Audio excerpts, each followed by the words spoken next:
Often they will be difficult stories, stories that you won't find on the establishment media. Because what people think in the north of England may be very different to what they're thinking in their home counties. We're going to carry on telling the world what life is really like for households up and down the UK. We love to be in your car, in your kitchen as you're having your breakfast. Whatever you're doing, you are part of the show.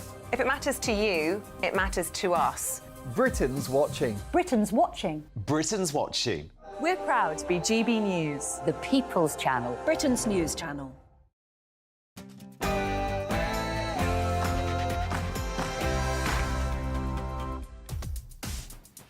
It's 9:30 on Tuesday, the 18th of July. This is Britain's Newsroom on GB News with Andrew Pearce and Bev Turner. Thank you very much for joining us on this Tuesday morning. Now, the BBC Stockholm Migrant Barge has arrived in Dorset and our Home and Security editor Mark White is there. And the BBC Well, chief... as the barge arrived here around about 8 a.m, the protesters from the local community were outside making their voices heard, but those protests have fallen on deaf ears. The barge is here now, and the first asylum seekers will be on board within weeks.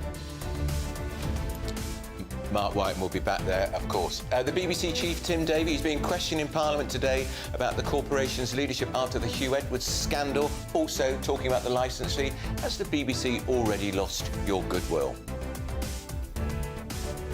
And a new drug is being hailed as a turning point in the fight against Alzheimer's. A global trial has found that it's slowed cognitive decline by a third. We'll be looking into that. And Home Secretary Suella Braverman, she's laying out the government's new counter-terror strategy today, warning Islamic terrorism is still a major threat and that Russia is using terrorism to sow division in this country.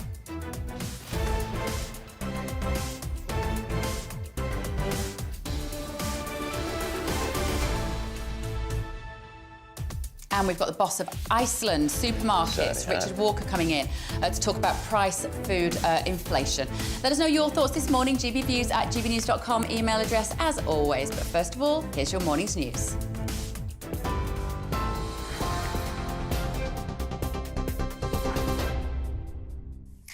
Bev, thank you very much and good morning. This is the latest from the GB Newsroom. A migrant accommodation barge set to house 500 people arrived at Portland in Dorset this morning. The Bibby Stockholm made the delayed journey from Falmouth in Cornwall yesterday. The barge will be used to house single male asylum seekers. It had been due in Portland a month ago despite resistance from the local council, but work on the barge had been delayed. It's part of the government's plan to reduce the cost of housing those seeking asylum. Well, the barge's arrival comes after the government fought off last-minute attempts to make changes to its small boats bill, with the legislation now set to become law. The Tories saw off 5 further changes being sought by the unelected chamber to the legislation, including modern slavery protections and child detention limits. The draft bill as a whole would prevent people from claiming asylum in the UK if they arrive through unauthorised means. BBC bosses will be questioned in Parliament today over the broadcaster's leadership following the Hugh Edwards scandal. The House of Lords Communications and Digital Committee will ask why the corporation didn't take allegations against its most highly paid news presenter more seriously sooner, following allegations by the Sun newspaper that a high-profile presenter now named as Edwards paid a young person for explicit images. Tim Davie ordered a review to assess how some complaints are red-flagged up the organisation. The family of the young person had originally complained to the BBC in May, and the corporation said it tried to contact them twice. New figures show food price inflation has slowed for the 4th month in a row but remains incredibly high. According to Kantar, grocery prices rose by 14.9% in the 4 weeks to the 9th of July, compared with a year ago, down from 16.5% in June. It says people are spending more on supermarket promotions to save money. And a woman jailed for illegally having an abortion during lockdown will challenge her sentence at the Court of Appeal. Carla Foster admitted to taking abortion pills while being between 32 and 34 weeks pregnant. Ms Foster was handed a 28-month extended sentence, which sparked backlash from several women's rights groups. You can get more on all of those stories and more by visiting our website, gbnews.com. Now it's back to Andrew and Bev.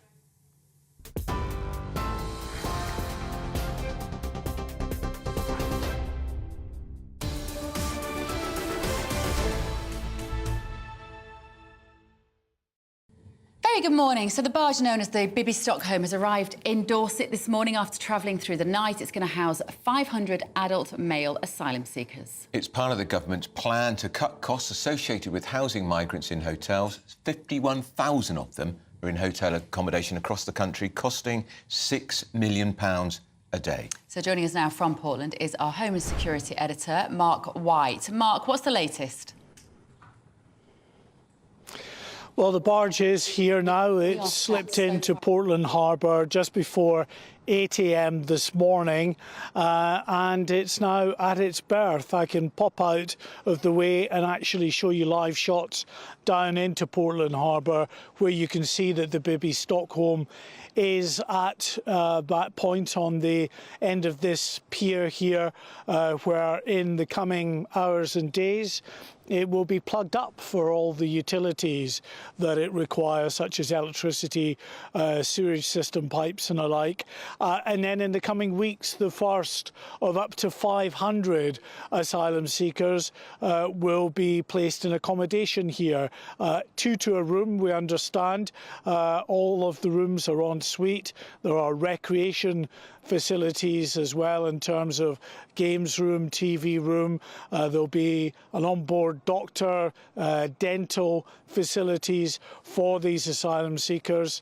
And the Home Office, despite the cost of leasing this barge and providing all of the facilities, still believes that it presents more value for money than accommodating those 500 people in hotels. And there is also, they say, a deterrent factor, because the conditions on board, although they're perfectly adequate, they are more austere than a 4 or 5 star hotel, as some migrants have been placed into, and they would see that as a potential deterrent factor. But people around here are not at all happy. They are not happy about the prospect of 500 young males who will be free to come and go from this barge, because they're not prisoners, they are asylum seekers, and in fact there would be bus services laid on to take them around the Isle of Portland, but also into the likes of Weymouth as well. Mark, the people will be unhappy, I understand that, but presumably some of these people could just as easily have been in a hotel in the area. The area's got a lot of hotels, and we know we've got asylum seekers, illegal migrants, call them what you will, in hotels the length and breadth of the land. Yeah, there's no doubt that for the government there is an imperative to try to get away from the over-reliance on hotels. 51,000 asylum seekers are currently being housed in hundreds of hotels. There's hardly a community in the UK, or certainly in England and Wales. They're more concentrated up in Scotland, but across England and Wales, most communities will see a hotel that has been requisitioned for use by asylum seekers, and sometimes that hotel is one of the only amenities in that local community. It's where locals would have held their weddings and funerals and other key functions that are denied them for the duration that it's requisitioned by asylum seekers, and that has caused a lot of upset and anger in communities right across the country. But this is also a big gamble for the government as well, because a hotel, normally 100, 150 people might be in that hotel. And yes, of course, they're then free to wander around that local community. But here you're talking about 500, and very soon we are likely to have 1,700 at the old airbase at Wethersfield in Essex, 2,000 at the former RAF Scampton base in Lincolnshire. These are very significant concentrations of young males who will be free to wander around these local communities that are, in the Isle of Portland here. It's quite a small island. There's 13,000 people here, but they lack a lot of basic amenities, they tell me. It's difficult to get a doctor. Well, the people on the barge won't have a difficulty, because that will be provided for them 5 days a week. Fascinating, isn't it? And of Thank course, you, we know Mark. the local Tory MP was furious about this, not least because he wasn't consulted. That's right, Richard Drax, isn't Yeah, it? yeah, who was talking to Patrick yesterday here on GB News. We're going to delve deeper into this, but border control expert Henry Bolton joins us, and immigration lawyer Ivan Sampson, both well known to us here on GB News. Henry, to you first. Is this a sticking plaster on a very large gaping wound? Yes, Andrew, it is. And it's not a very effective sticking plaster either, I would say. You know, if you don't stop the flow, you are always going to have to firefight with trying to find accommodation for people. And, you know, the Home Office seems to be putting just about all its eggs into one basket here. Provide sort of austere accommodation, change the law, and people will stop coming. Well, it's not like that. Anybody who has dealt with people smuggling, out in the field, operationally, dealt with the organised crime groups, dealt with people being smuggled, then you know that this is not going to provide a deterrent. So we are going to continue having this problem. There is no strategy, and as you rightly said at the very beginning of this, the House of Lords now has buckled, so the immigration bill will go through. The Archbishop of Canterbury has been criticised for some of his stance on this, and I understand why. But one thing that he did say that I agree totally with him on, that there is no strategy. This is constant firefighting. The Home Office and the government have to get ahead of the game. They need to think strategically. They need to think internationally, regionally, nationally, and they need to get some cohesion to this. And remember, and I always remind people of this, it's not just people crossing our borders. All of the cocaine and all of the heroin in this country and all of the criminality and health issues that feeds into all come across our borders. They too are indicators of a failed system for managing and securing our borders.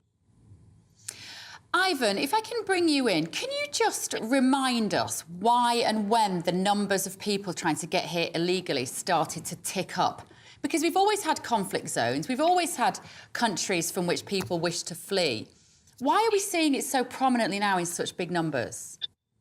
Well, they've been doubling over the last few years, and the current backlog we have of asylum applications is 173,000. We can expect about 100,000 migrants crossing the Channel this year alone. And the reason that we have this bottleneck is because of the failure of the Home Office to consider efficiently and quickly asylum applications. Look, there's the initial grant rate for countries like Syria, Eritrea, Iran, Afghanistan is high. It's in the 90%. I mean, there should be a fast-track system for considering those applications. Sorry to interrupt you. So I understand why there's the bottleneck that isn't getting cleared quick enough. And I think regardless of which side of this debate you're on, we all agree that's something that should be fixed. But why have the numbers doubled, as you say? Why are people now feeling that they can come across and do so successfully? Well, there's greater conflict around the world, and that's what's led to the increase in numbers. So the conflicts that you have around the world in countries fleeing from countries like Syria has exponentially risen. And that's the reason we've got greater numbers. There's more people fleeing persecution. That's just a global problem we have due to international conflicts and instability of certain countries. Henry, if I could bring you in, so I want to put a different perspective on that to what Ivan's just said. Isn't one of the reasons so many people are heading for Britain is because they perceive that we are a soft touch, that they'll arrive here, they won't be deported, they can stay here for years, they may disappear into the system, they may disappear into the black economy? I think that's undoubtedly part of it, Andrew, undoubtedly. Ivan's obviously correct in what he says, but you know there's no one reason for all of this. And what you say is absolutely correct. Somebody comes across, you know, they're reasonably looked after, they're in a hotel. The message goes back. Of course, they're calling their friends and their families abroad, and they're saying, well, you know, actually, it wasn't too bad. Here I am, and this is what's happening now. That message gets through. That is part of it. But there's another thing that that concerns me greatly. These numbers are going to increase if only because the population of Africa is going to be an additional 1.7 billion by 2050. Now, that's the UN saying that, the UN Population Fund. Now, we've got to get ahead of the game because those people, I think we can assume fairly safely that unless somebody intervenes, the countries of Africa are going to struggle to support that sort of population, or many of them are. And they are not going to move to China or North America. If there is an exodus from Africa because of there's not enough resources, governance problems break down, then those people are going to move along established routes to southern Europe, across the Mediterranean to southern Europe, and many of those are going to head our way. This is a major problem, and if the government doesn't get it, and other governments don't get ahead of it, then we haven't seen anything yet. Ivor, Henry's right, isn't he? Just respond to that bleak prognosis. It's not true. Look, the assertion that people are making a beeline for the UK because we're an easy touch is simply not true. If you look at the data on where we are in the European Union alone, we're 17th on the list of number of asylum seekers here. Germany take far, far more greater than we do. So do France, and that's per area. So it's simply not true. The biggest pull factor, people coming to the UK, in my experience over 25 years, is they've got family here. That's the reason people come to the UK, and that will not stop. No policy, no deterrent is going to stop people joining family members in the UK. They simply will not work. We need to have safe legal routes. We need to allow family members to sponsor people, their families to come. We need to allow people to work when they get here so they can support themselves. I mean, people are happy to work. The government doesn't allow them to. But Ivan, you're omitting the fact that they're coming here from France, which is a safe country. They're coming here, I repeat, because we are a soft touch. They'll get benefits. They'll be put up in hotels. They might now have to endure the hardship of a boat in Portland Harbour, which is rather pretty from where I'm sitting, because they know they will never get sent back. They'll never be deported, which is why they're coming here in such large numbers. And a lot of them are economic migrants too. Well, that's a problem, and they've got big families. Problem for the Home Office. They should have system. Look, we can deport people. We can remove those people who are not genuine asylum seekers. Why is the government not doing that? Why is the government not removing, say, Albanians, for example? They can fast-track them out in 2 weeks. But the problem with the Home Office, they don't have the systems, the people and processes to do that. And it's all about blaming everyone but the Home Office. Blame the asylum seekers. Blame lefty lawyers like me. Simply not true. Ivan is correct there. Entirely. You can't just simply keep changing the law and changing your promises to the British people without having a strategy, a plan, and resourcing it correctly. The resourcing, these barges are going to cost 1.6 billion for 3 barges. Now, you know, the resources are not going into dealing with the structural and systemic problems. They're going into firefighting. And that's a huge concern. It's got to be. I just don't understand. I just don't understand, gentlemen, why the Home Office is incapable of processing these applications. Is it because the migrants crossing here have slung their papers over the side of the dinghy or the boat, or is it because they're lying about where they're coming from? Because why can't they simply process them, work it out, and deport them if they're not genuine? I can answer that. Look, I had a client interviewed yesterday. And the Home Office made this client go through this interview when he's working for the UN. He's a national of a country which is he had a passport, and yet they went through an interview trying to assess where he's from. They're using templates. They're not using properly qualified, trained individuals to assess these claims. And this client of mine went through this process of being questioned on whether he was a national of the country he's claiming to. When he works from the UN, he's provided evidence for that, total waste of time. And that took 1 year. So it took a year to get to that stage. And this could have been dealt in weeks, not 1 year. Go on, Henry. I thought Ivan was going to give that answer.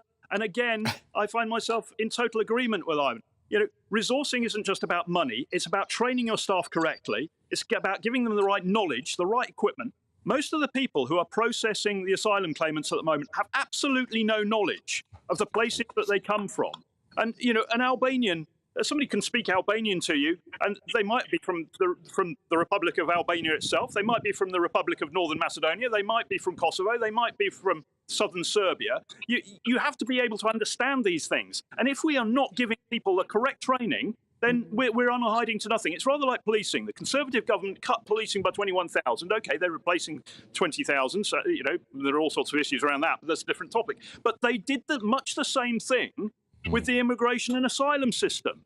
They have cut back. They've outsourced more. They've cut the budget for training and so on. So there's a raft of problems here that it's simply bad planning. OK, right. thank you both. Well, Border Control expert Henry Bolton and immigration lawyer Ivan Simpson. And I didn't expect those two to agree quite so much, actually, because of where they're coming from. Because it's the incompetence. It's the incompetence. It is, and there's a lot to agree on this, which is that it's broken and it needs fixing, regardless of where you sit. And every time we see images on GB News of the asylum seekers getting off the dinghies or the RNLI boats, they're young men. Right. And I think they're economic migrants. The BBC's Director General is set to face a grilling by Lord's Communications and Digital Committee today. Except it won't be a grilling. It'll be a light flambé. That's what it'll be, yeah. It comes on the back, of course, of the Hugh Edwards scandal and how the broadcaster handled the allegations. So we're joined by former BBC presenter Sally Jones. Sally, I think everyone agrees it was not handled well. We now know, don't we, that the family of the person who Hugh Edwards was in communication with, allegedly paying money to, complained to the BBC. It took 7 weeks to reach the floor of the Director General, and that was only after the Sun newspaper contacted the BBC. It's absolutely extraordinary. The complaints unit were handling it. They must have known what a big story it could be, given the huge reputation and the great sort of image of probity that Hugh Edwards has always put out. And they sat on that story. They did not go anywhere near the DG. There were apparently some BBC journalists, possibly connected to Newsnight, who were also working on that story independently. And even they didn't go to the DG. And how any of those people, particularly the journalists, because the complaints unit people may be rather junior, but journalists on Newsnight and top news programmes will know very well what the impact of all this would be if it turned out to be true that Hugh Edwards had been sending these messages and communicating with this young man, whether or not anything illegal happened. It almost beggars belief. I mean, it seems so stupid as to be almost criminal that nobody went to him and said, look, we've got this problem. It may not be true, but you need to know.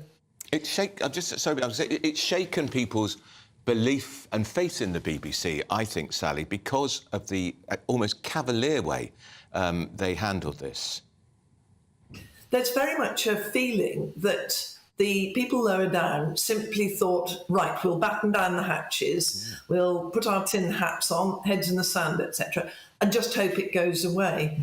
And a story like that is never going to go away, even if it had been predominantly untrue. It's never going to go away. The moment those accusations are made and then the name of somebody who's a BBC national treasure comes out, of course it's going to be huge. Why they did not realise that and start taking it seriously far sooner. And yes, I think you're dead right that the BBC has suffered a lot from this, just as ITV did with the Philip Schofield case, which in a way was quite similar in the fact that they sat on it and, you know, did very little about it. But the BBC is our national broadcaster. People have huge trust in it. Here was the man who had led us through the Queen's funeral, the new King's coronation, the absolute voice of the nation, and nobody had thought to tell the DG or to get onto that story and try to deal with it straight away and to do damage limitation, which was really all they could do at that point. Sally, as someone who's worked for the BBC and understands the media, what do you see as the future for the corporation? If you had to look into your crystal ball, how long do you think it has been funded by the taxpayer and how will it evolve with the times? I think there are going to be huge questions, yet more huge questions, because obviously there's already been a lot of queries about why on earth this one broadcaster should have a total clear run on the money from the licence fee. Given that they don't appear to be behaving in a particularly impressive way and positively suicidal at times, it almost looks like shooting themselves in the foot. A crash course. Sally, lovely to see you. Thank you ever so much for joining us this morning. Sally Jones there. Now, still to come, the Bibby Stockholm migrant barge has arrived in Dorset. We're going to be speaking to human rights lawyers to get their take. Let us know your thoughts. gbviews@gbnews.com is the email. This is Britain's Newsroom on GB News, the People's Channel. The temperature's rising. Boxed Solar, proud sponsors of weather on GB News.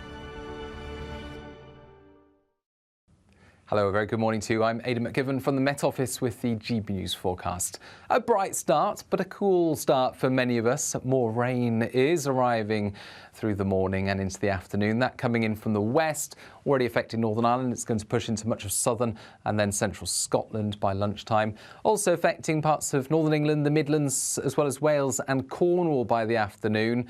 But away from the cloudy and damp zone across central areas, actually there is some sunshine to be had towards the southeast, 23 Celsius here, and the far north of Scotland, 14 to 16 Celsius here with a cool breeze and 1 or 2 showers. But it's going to feel very unsummer-like, I think, where we've got that persistent rain through these central parts of the UK. It turns more showery overnight. We keep a lot of the cloud, and so a milder night to come for many, but also a fairly damp start to the day across some parts of southeast Scotland into northern England as that rain pulls away. 12 to 13 for many, but I think towards the southeast, 15, 16 Celsius first thing tomorrow. We've got actually some decent spells of sunshine across Wales and southern England first thing. Northern Ireland, northern Scotland also seeing sunny spells interspersed by showers. And the central cloudier zone, well, here we've got the rain turning to showers into the afternoon. So by this stage, it's a classic sunny spells and showers sort of day. Temperatures at about a degree or so lower than today. The temperature's rising. Boxed Solar, proud sponsors of weather on GB News.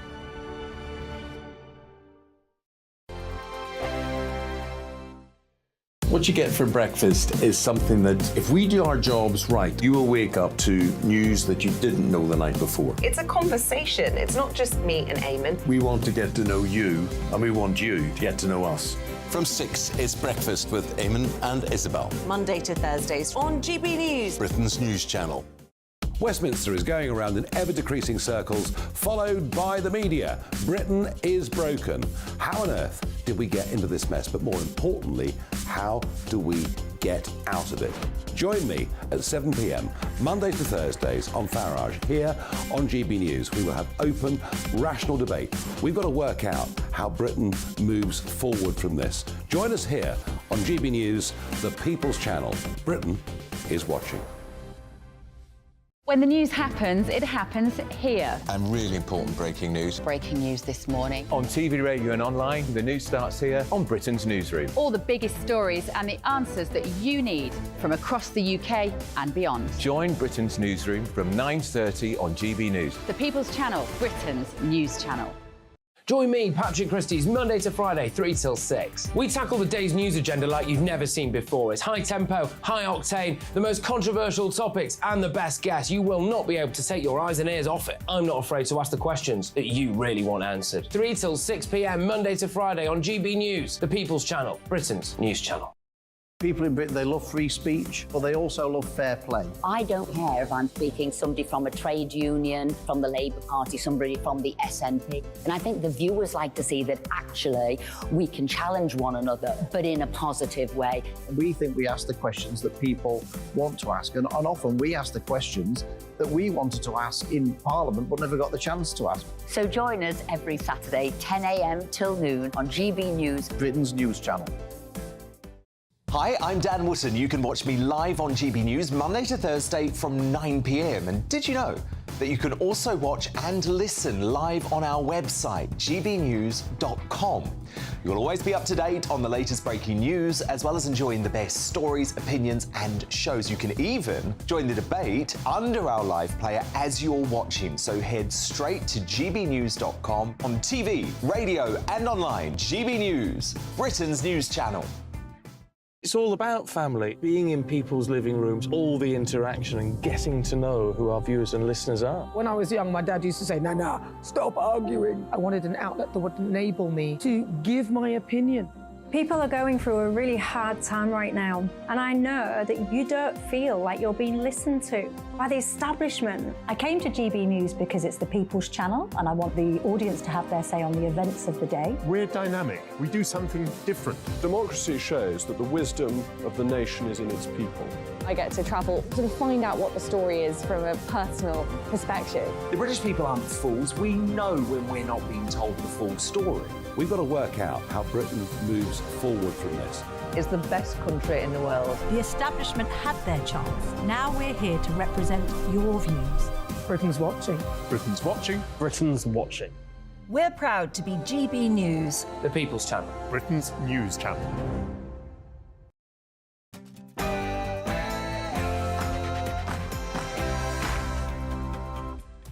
Good morning, it's 10 a.m. on Tuesday the 18th of July. This is Britain's Newsroom on GB News with Bev Turner and Andrew Pearce. Well, it's arrived. The Bibby Stockholm migrant barge. It's in Dorset. It's going to be used to house 500 single male asylum seekers. It comes as the government's small boats bill finally passes through the Commons. Soaring food and drinks prices are leaving millions of households struggling to feed their families. We're going to be speaking to Iceland's Managing Director, Richard Walker, in the studio. And good news, a new drug being held as a turning point in the fight against Alzheimer's. A global trial found it slowed cognitive decline by at least a third. And the Secretary of State for Energy and Security and Net Zero, Grant Shapps, is setting out the UK's nuclear programme. About time. They're calling it Great British Nuclear and claim it will create new green jobs across the UK. But we've heard this all before, haven't we? All to come on Great Britain's Newsroom.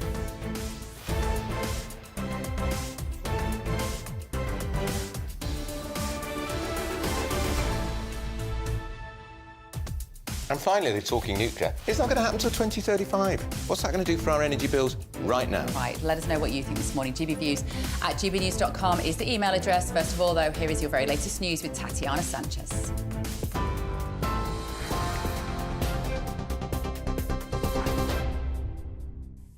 Bev, thank you very much and good morning. This is the latest from the GB Newsroom.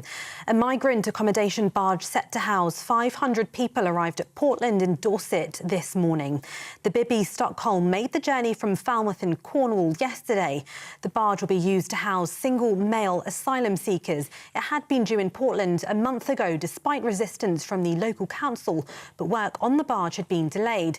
It's part of the government's plan to reduce the cost of housing those seeking asylum. While member of Reform UK, Ben Habib, says the move is risky. When you get 500 people of whom we know nothing, you know, these people arrive without papers. We don't know whether they're sympathetic to the United Kingdom, whether they're antipathetic to our values, what their intentions are, whether they're criminals or genuine refugees. Being put into these small communities, there will be criminal elements, and that is bound to cause ruptions between, as I mentioned, you know, these rural communities and people coming in. The barge's arrival comes after the government fought off last-minute attempts to make changes to its small boats bill, with the legislation now set to become law. The Tories saw off 5 further changes being sought by the unelected chamber to the legislation, including modern slavery protections and child detention limits. The draft bill as a whole would prevent people from claiming asylum in the UK if they arrive through unauthorised means. BBC bosses will be questioned in Parliament today over the broadcaster's leadership following the Hugh Edwards scandal. The House of Lords Communications and Digital Committee will ask why the corporation didn't take allegations against its most highly paid news presenter more seriously sooner, following allegations by The Sun that a high-profile presenter now named as Edwards paid a young person for explicit images. Tim Davie ordered a review to assess how some complaints are red-flagged up the organisation. The family of the young person had originally complained to the BBC in May, and the corporation said it tried to contact the family twice. New figures show food price inflation has slowed for the 4th month in a row, but remains incredibly high. According to Kantar, grocery prices rose by 14.9% in the 4 weeks to the 9th of July, compared with a year ago, down from 16.5% in June. It says people are spending more on supermarket promotions to save money. A woman jailed for illegally getting an abortion during lockdown will challenge her sentence at the Court of Appeal. Carla Foster admitted to taking abortion pills while being between 32 and 34 weeks pregnant. Ms. Foster was handed a 28-month extended sentence, which sparked a backlash from several women's rights groups. A new system that allows Eurostar passengers to avoid UK border checks by using face scanning has been launched at St Pancras Station. It will allow travellers to avoid manual checks for tickets and passports by UK officials through a facial recognition system. Its aim is to ease congestion and avoid delays. Passengers must use an app before travel to scan their identity document and verify their face and ticket. 40 degrees heat will become more frequent if greenhouse gas emissions are not cut. That's according to the Met Office. 40 degrees had never been recorded in the UK until the 19th of July last year, but it could happen every 3 years if CO2 emissions continue at the same level. The warmth has been described as the silent killer, as a study found that nearly 3,500 people died last year due to the summer's heat. The Minister of Energy Security and Net Zero says we're already doing a lot to cut emissions. This country has in fact led the world in terms of cutting our climate emissions. We've actually cut our CO2 emissions by 48% whilst growing the economy by 65%. No other nation in the world has achieved that. We've cut our emissions faster than any other G7 nation. The government has launched a competition for small nuclear reactors as it promises grants of up to £157 million to nuclear projects. Companies will be able to sign up for the Great British Nuclear Programme, where money funded by the government and private sector will help develop smaller nuclear power plants. The project is asking for a design which is small enough to be manufactured in factories and then transported to where they're going to be used. Meanwhile, countries in Europe are experiencing a heatwave. British holiday destinations such as Spain, Italy, Greece and parts of the Balkans are being hit with extreme heat. Forest fires occurring in many parts of Europe as well as they struggle with extreme weather.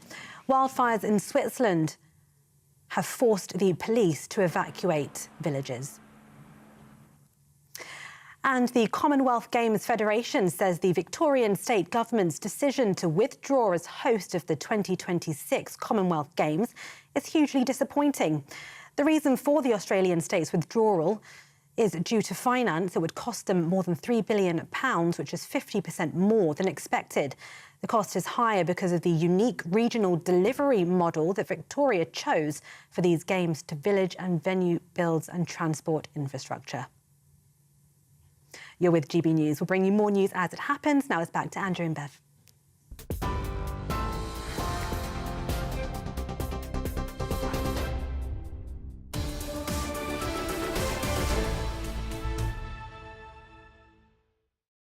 It's 10:07. Thank you very much for joining us this morning. Now, the barge known as the Bibby Stockholm has arrived in Dorset this morning and it will house 500 adult male asylum seekers. It's part of the government's plan to cut costs associated with housing migrants because there are 51,000 of them in hotel accommodation, costing the taxpayer £6 million a day. So that's only another 50,500 to get out of hotels. It's extraordinary, isn't it? It's just amazing. And that's why I was asking our lawyer earlier, Ivan, about why these numbers are increasing. And I know what he's saying about the fact that we've got more war zones across the world, but we've always had conflict zones across the world. I'm still a bit confused as to why these numbers are so high now. Well, let's ask human rights lawyer David Hay, actually.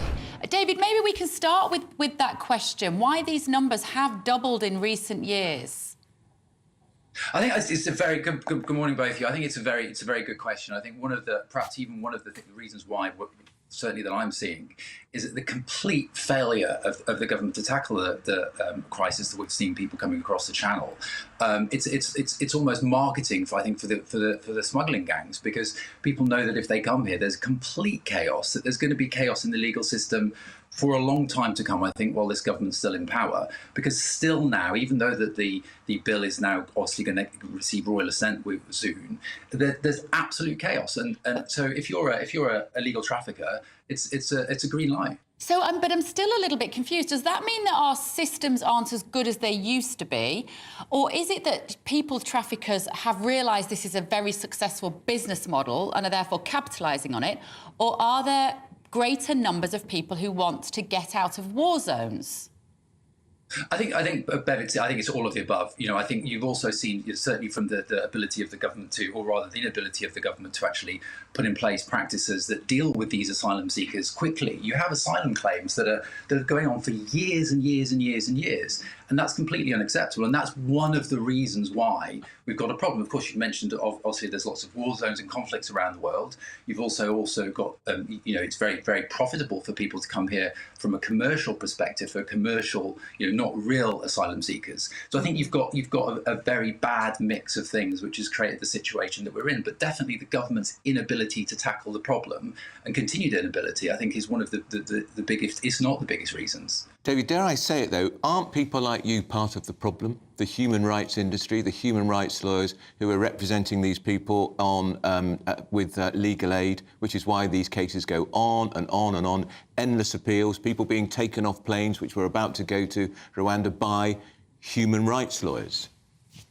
I think it's difficult to blame. It's easy to blame the lawyers, but I think the real problem is the law that we've got. The law that we have at the moment, which was passed by previous governments, puts in place protections for certain series of people. Now, if that law isn't working, which clearly isn't, it needs changing. So the lawyers are doing their jobs effectively. It's very easy, like I said, to blame lawyers. And there are, of course, some lawyers and there are, of course, some NGOs that are doing it for the wrong reasons in holding things up. But it's, what the government needs to start doing is change the laws that allow the lawyers and the NGOs to stall these situations, and then put in policies and practices that comply with existing laws. Now, what the government is doing at the moment is putting in place policies like Rwanda, which they knew at the beginning was going to end up in courts, and has ended up in courts and appeals, and yet more appeals to come. It isn't effective doing that. Put policies in place that meet existing laws. What would make your life? Laws. So, what would make your life difficult as a human rights lawyer, David? If they were going to introduce, let's say, two changes, that would make it very difficult for you to do what you do, what would that look like? I think, like I said, what the government, the reason why the human rights lawyers and immigration lawyers that are managing to stall the government plans at the moment are because the laws that are in place. So, for instance, the Human Rights Act. Now, we heard a lot about a Bill of Rights that was meant to go through. Now, that was rather quietly dropped a few weeks back. So that now isn't going to go through. And that was one of the things that was going to help the government stop the challenges that we're seeing now. Now, that isn't going to happen. We're seeing that the small boats bill will go through, but how is that going to work? So the first thing would be to change the laws, and one of them is the Human Rights Act, another is the European Court of Human Rights and our membership of it. Those are the laws. So it's not just international law, it's not European law, it's domestic law as well, which we put in place, that is enabling these challenges to go ahead. So if the government, which it has a majority, wants to change those, then it needs to change those laws. And it hasn't done that. The Bill of Rights isn't going to go through this term. And what about the Modern Slavery Act, David? That was the great flagship of Theresa May's time as Home Secretary, a time which I think, as you look back more and more, was a disaster. But that was her great piece of modern legislation. Isn't that now being exploited by people coming, particularly from Albania, who are saying, oh, they were trafficked here by people traffickers, then they get to stay? Well, absolutely. That has been exploited. So is the Human Rights Act being exploited. As a human rights lawyer, I want to see genuine asylum seekers, people that are genuinely at risk, protected. I think most people around the world want to see that, the genuine people that are vulnerable and need protection. I also want to see, as a Brit, I do want to see our borders protected, and I want to see the people that are not genuine, and the people traffickers and the human traffickers and people like that. I want to see that stopped. But you hit the nail on the head when you said about Theresa May. That act was passed. So previous governments pass acts which are causing the problems. So we need to change the law before we put policies in place that breach the law. That's the reason why we've got this problem. And you've got a government that is in chaos. And I think that's one of the big issues, because we are now, even though that this new small boats bill will become law, we're going to see significant problems, because it was already known at the beginning of that it is going to breach international existing law. So, and even the Human Rights Act. So you're going to have more problems and more delays in courts going forward. And as you know, we're hurtling towards a general election. So I don't think you're going to see any changes anytime soon. And we won't get any changes if Labour get in, because their only policy appears to be close down the people smuggling gangs. Well, that's been the Tory policy for years, but nothing happens. Well, absolutely. In its chaos, and that's the thing. It'd be, you know, as an ex-Tory, it'd be, you know, it's difficult for me to call for a general election, as it were. But there's no plans, even if we do that. So we're facing, you know, an awful lot of chaos, I think, in the future. And you know, I think there's going to be need for some significant actions. And I don't think anyone's in a position to do that at the moment. But it's going to be more chaos, more people. The numbers are going to go up, I'm sure. And you know, a barge that left just a few miles from where I am yesterday. That houses 500, when we're getting more than that coming across per day, is a drop in the ocean. Isn't it? It is. Quite literally. All right. That's human rights lawyer David Haig. And thanks for being such so frank with us, David. Good to talk to you. Pleasure. And he admits it. You know, the human rights lawyers are exploiting Tony Blair's Human Rights Act and Theresa May's this Modern Slavery Act. And I don't see any solution, do you? No. We just want somebody to get hold of the situation and fix it. Get a grip. Right, Russia is using terrorism to sow division in the UK. This is according to the Home Secretary. She's warning us about this today. She lays out the government's new counter-terror strategy.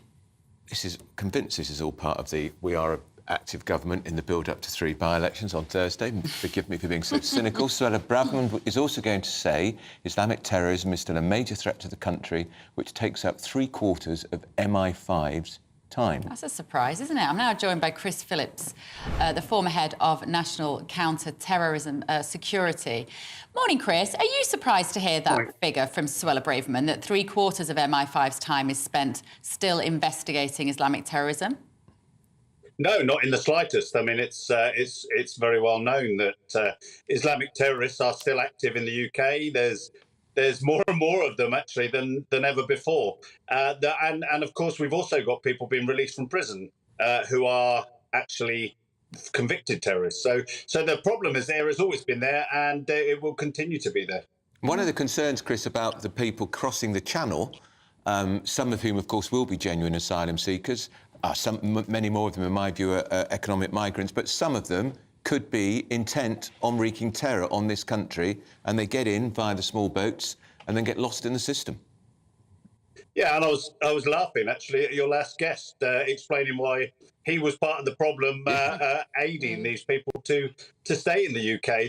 The simple fact is, many of the people we know come over are economic migrants, and some of them will be hardened terrorists who are being infiltrated into our communities, and this is an issue. And I would ask people that are helping this to go on and accepting people coming over, as how many terrorists would you accept to come over, because we know they've done that.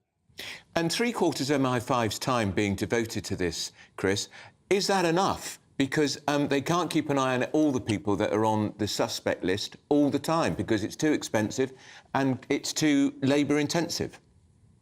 No, it's impossible to keep their eye on that number of people. There's 40-odd thousand plus people that are of concern. Now, 40,000 people, you couldn't really keep your eye on more than half a dozen. You just have to risk assess those people that are most likely to commit terrorist attacks, and to try to do something when you know someone's on that path. But no, it's an impossible task, and it doesn't really matter how much resources you've got, whether it's police or security services. There will be times where ones get through and terrorists get through, and of course we all suffer. 40,000 is a huge figure. It's a shocking figure. It's a packed football stadium on a Saturday afternoon. Yeah, and that's in the UK, and of course we've got similar, if not more, numbers across France. I mean, the vast majority of those won't move towards actually committing terrorist attacks, but more towards supporting the ideology. And that's one of the major issues, is that people go from being a supporter of the ideology through to doing a terrorist attack very quickly. So the security services get very little time to interject in someone that's on that path. Suella Braverman is also talking about Russia as well, Chris, wanting to exploit terrorist narratives. What does she mean by that? Well, of course, any disruption in a country that's effectively, whether you like it or not, in some kind of a war with Russia, they will be able to fund and help and assist those people that want to go towards terrorist attacks, simply because it will disrupt this country, and that's what they're all about. And of course, this is just one of the issues and one of the countries that are doing this kind of stuff. I heard one expert on the radio the other day, Chris, saying that Russia is involved, along with China, in the great cyber warfare, in promoting the culture wars in this country because it promotes unease, it promotes division. Division. Do you buy that the Russians and the Chinese are stirring that up?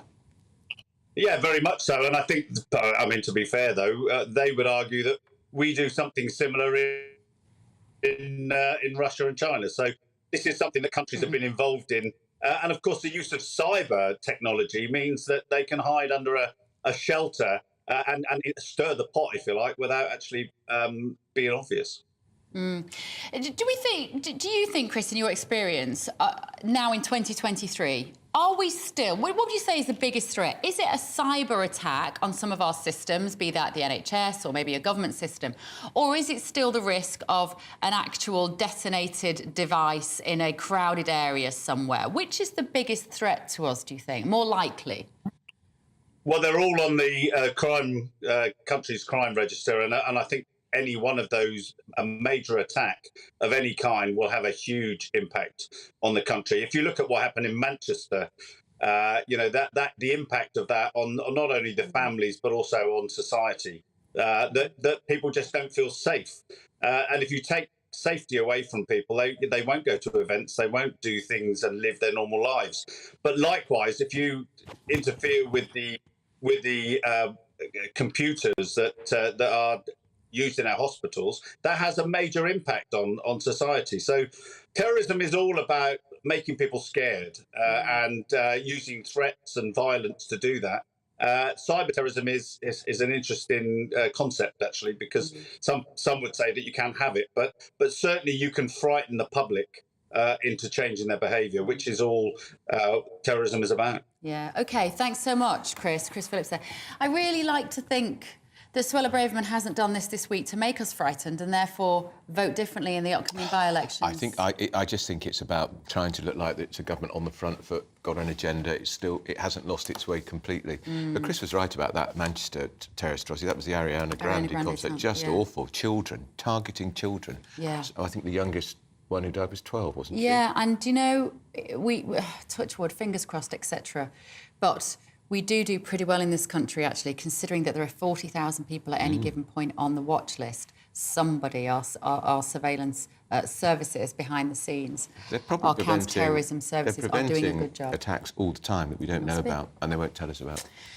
Right, we haven't got to any of your views this morning, but we will, I promise, in just a little while. Now, the government is pushing nuclear power to make us energy independent. But is it too little too late? That and a lot more up next. This is Britain's Newsroom.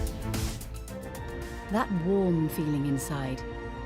From Boxed Boilers, proud sponsors of weather on GB News. Hello, a very good morning to you. I'm Aidan McGivern from the Met Office with the GB News forecast. A bright start, but a cool start for many of us. More rain is arriving through the morning and into the afternoon. That coming in from the west, already affecting Northern Ireland. It's going to push into much of southern and then central Scotland by lunchtime. Also affecting parts of northern England, the Midlands, as well as Wales and Cornwall by the afternoon.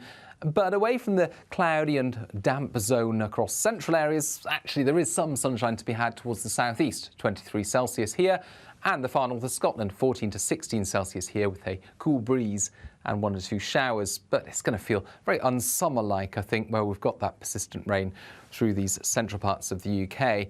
It turns more showery overnight. We keep a lot of the cloud, and so a milder night to come for many, but also a fairly damp start to the day across some parts of southeast Scotland into northern England as that rain pulls away. 12 to 13 for many, but I think towards the southeast, 15, 16 Celsius first thing tomorrow. We've got actually some decent spells of sunshine across Wales and southern England first thing. Northern Ireland, northern Scotland also seeing sunny spells interspersed by showers. And the central cloudier zone, well, here we've got the rain turning to showers into the afternoon. So by this stage, it's a classic sunny spells and showers sort of day. Temperatures at about a degree or so lower than today. That warm feeling inside. From Boxed Boilers, proud sponsors of weather on GB News.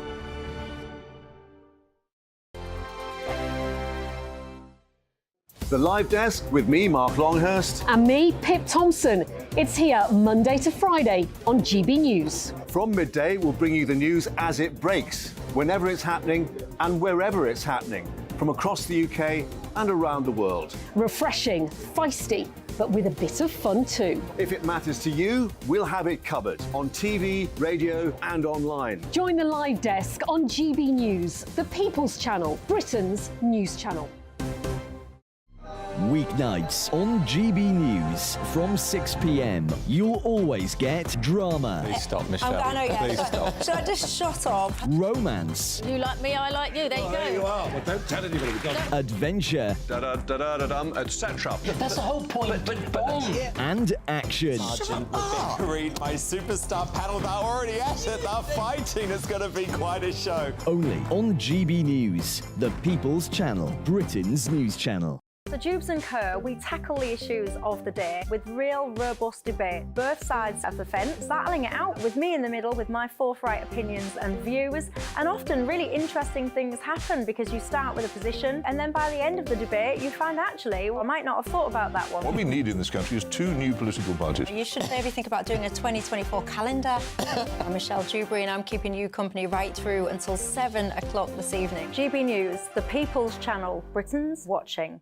Monday to Thursday, 9 p.m. till 11 p.m. Join me, Dan Wootton. I'll bring you the sharpest takes and hottest debates. Do you not believe in prison? I don't believe in prison. I'm completely stunned. I guarantee you there'll be no spin, no bias, no censorship. I actually was personally quite offended by it. And no reason to go to bed. So I guess they've always been quite woke. That's Dan Wootton tonight on TV, radio and online. Monday to Thursday from 9 p.m. till 11 p.m. on GB News. The People's Channel, Britain's news channel. In a world of dull and predictable radio and TV shows.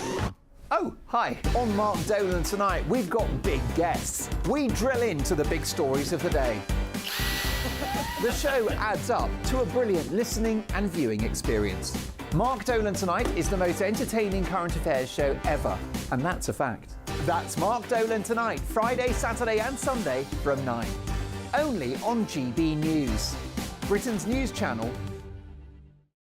Like all families, we have arguments every now and then, but actually we agree on what the mission of GB News is, and that's the most fundamentally important thing. GB News provides the kind of platform that lets all voices be heard. We don't hold back. We're free to say what we really think. Just because some people who live in a tiny little Westminster bubble think that their particular story is important, that's not the most important story for me. And often there will be difficult stories, stories that you won't find on the establishment media. Because what people think in the north of England may be very different to what they're thinking in the home counties. We're going to carry on telling the world what life is really like for households up and down the UK. We love to be in your car, in your kitchen as you're having your breakfast. Whatever you're doing, you are part of the show. If it matters to you, it matters to us. Britain's watching. Britain's watching. Britain's watching. We're proud to be GB News, the People's Channel, Britain's news channel.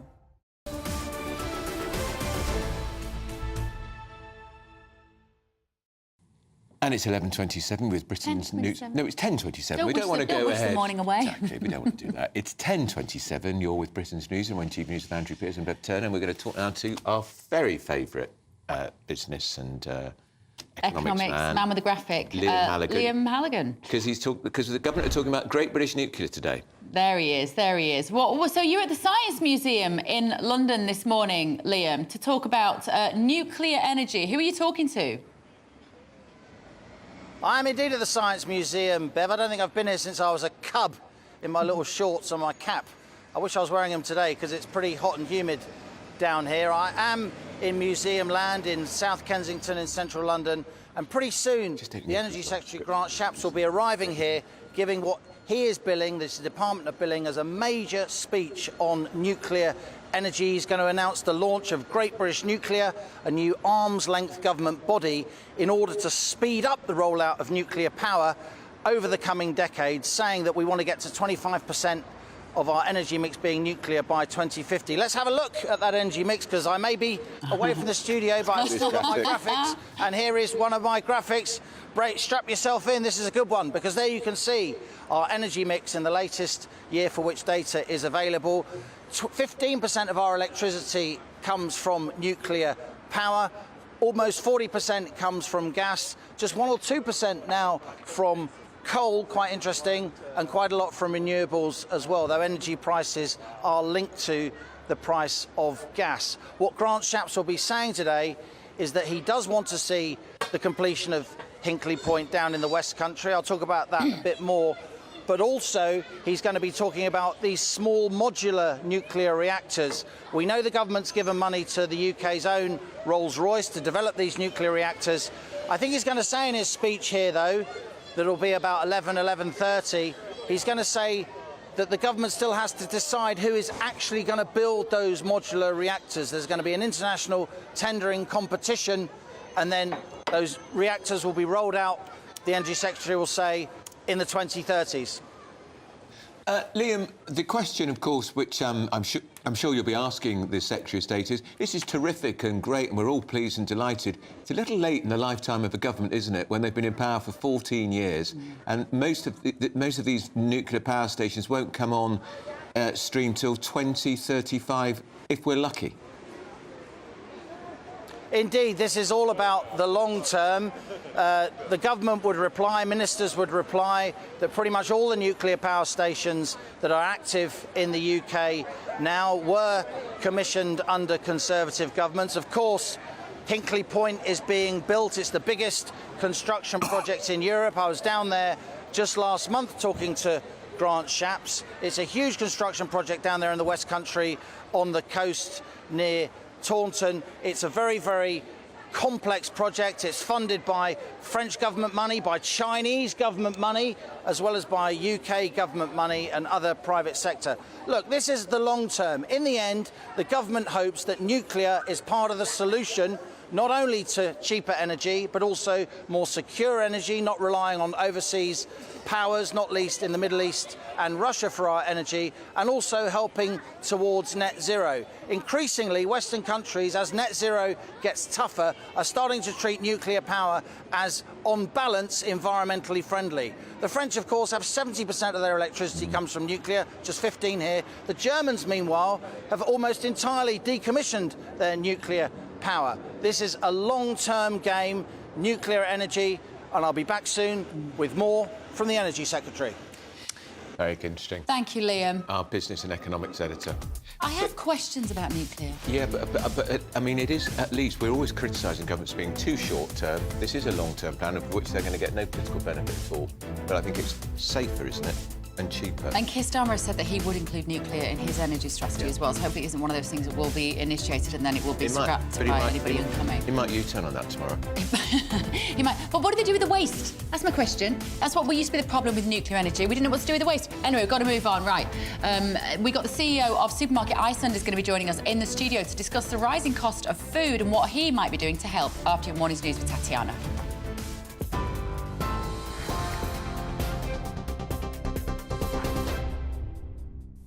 Bev, thank you very much. It's 10:32. This is the latest from the GB Newsroom. A migrant accommodation barge set to house 500 people arrived at Portland in Dorset this morning. The Bibby Stockholm made the journey from Falmouth in Cornwall yesterday. The barge will be used to house single male asylum seekers. It had been due to arrive in Portland a month ago despite resistance from the local council, but work on the barge had been delayed. It's part of the government's plan to reduce the cost of housing those seeking asylum.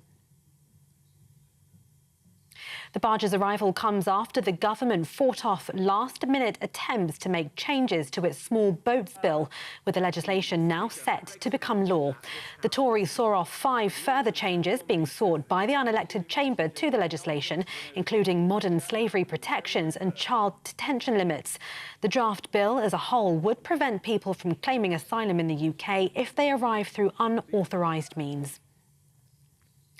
BBC bosses will be questioned in Parliament today over the broadcaster's leadership following the Hugh Edwards scandal. The House of Lords Communications and Digital Committee will ask why the corporation didn't take allegations against its most highly paid news presenter more seriously sooner. Following allegations by The Sun that a high-profile presenter, now named as Edwards, paid a young person for explicit images, Director General Tim Davie ordered a review to assess how some complaints are red-flagged up the organisation. The family of the young person had originally complained to the BBC in May. The corporation said it tried to contact them twice. And new figures show food price inflation has slowed for the fourth month in a row, but remains incredibly high. According to Kantar, grocery prices rose by 14.9% in the 4 weeks to the 9th of July, compared with a year ago, down from 16.5% in June. It says people are spending more on supermarket promotions to save money. You can get more on all of those stories by visiting our website at gbnews.com.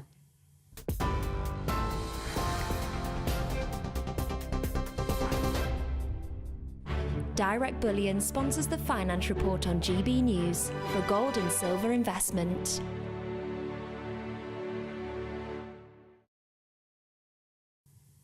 Here's a quick snapshot of today's markets. The pound will buy you $1.3095 and 1.1649 euros. The price of gold is £1,498 and 90 pence per ounce. And the FTSE 100's at 7,418 points. Direct Bullion sponsors the Finance Report on GB News, investments that matter. What you get for breakfast is something that, if we do our jobs right, you will wake up to news that you didn't know the night before. It's a conversation. It's not just me and Eamon. We want to get to know you, and we want you to get to know us. From 6, it's Breakfast with Eamon and Isabel. Monday to Thursdays on GB News, Britain's news channel. Westminster is going around in ever-decreasing circles, followed by the media. Britain is broken. How on earth did we get into this mess? But more importantly, how do we get out of it? Join me at 7 p.m, Mondays to Thursdays on Farage, here on GB News. We will have open, rational debate. We've got to work out how Britain moves forward from this. Join us here on GB News, the People's Channel. Britain is watching. When the news happens, it happens here. And really important breaking news. Breaking news this morning. On TV, radio and online, the news starts here on Britain's Newsroom. All the biggest stories and the answers that you need from across the UK and beyond. Join Britain's Newsroom from 9:30 on GB News. The People's Channel, Britain's news channel. Join me, Patrick Christie's, Monday to Friday, 3 till 6. We tackle the day's news agenda like you've never seen before. It's high tempo, high octane, the most controversial topics and the best guests. You will not be able to take your eyes and ears off it. I'm not afraid to ask the questions that you really want answered. 3 till 6 p.m, Monday to Friday on GB News, the People's Channel, Britain's news channel. People in Britain, they love free speech, but they also love fair play. I don't care if I'm speaking somebody from a trade union, from the Labour Party, somebody from the SNP. And I think the viewers like to see that actually we can challenge one another, but in a positive way. We think we ask the questions that people want to ask, and often we ask the questions that we wanted to ask in Parliament but never got the chance to ask. So join us every Saturday, 10 a.m. till noon on GB News, Britain's news channel. Hi, I'm Dan Wootton. You can watch me live on GB News Monday to Thursday from 9 p.m. And did you know that you can also watch and listen live on our website, gbnews.com? You'll always be up to date on the latest breaking news, as well as enjoying the best stories, opinions and shows. You can even join the debate under our live player as you're watching. So head straight to gbnews.com on TV, radio and online. GB News, Britain's news channel. It's all about family, being in people's living rooms, all the interaction and getting to know who our viewers and listeners are. When I was young, my dad used to say, no, stop arguing. I wanted an outlet that would enable me to give my opinion. People are going through a really hard time right now, and I know that you don't feel like you're being listened to by the establishment. I came to GB News because it's the people's channel, and I want the audience to have their say on the events of the day. We're dynamic. We do something different. Democracy shows that the wisdom of the nation is in its people. I get to travel to find out what the story is from a personal perspective. The British people aren't fools. We know when we're not being told the full story. We've got to work out how Britain moves forward from this. Is the best country in the world. The establishment had their chance. Now we're here to represent your views. Britain's watching. Britain's watching. Britain's watching. We're proud to be GB News. The People's Channel. Britain's news channel.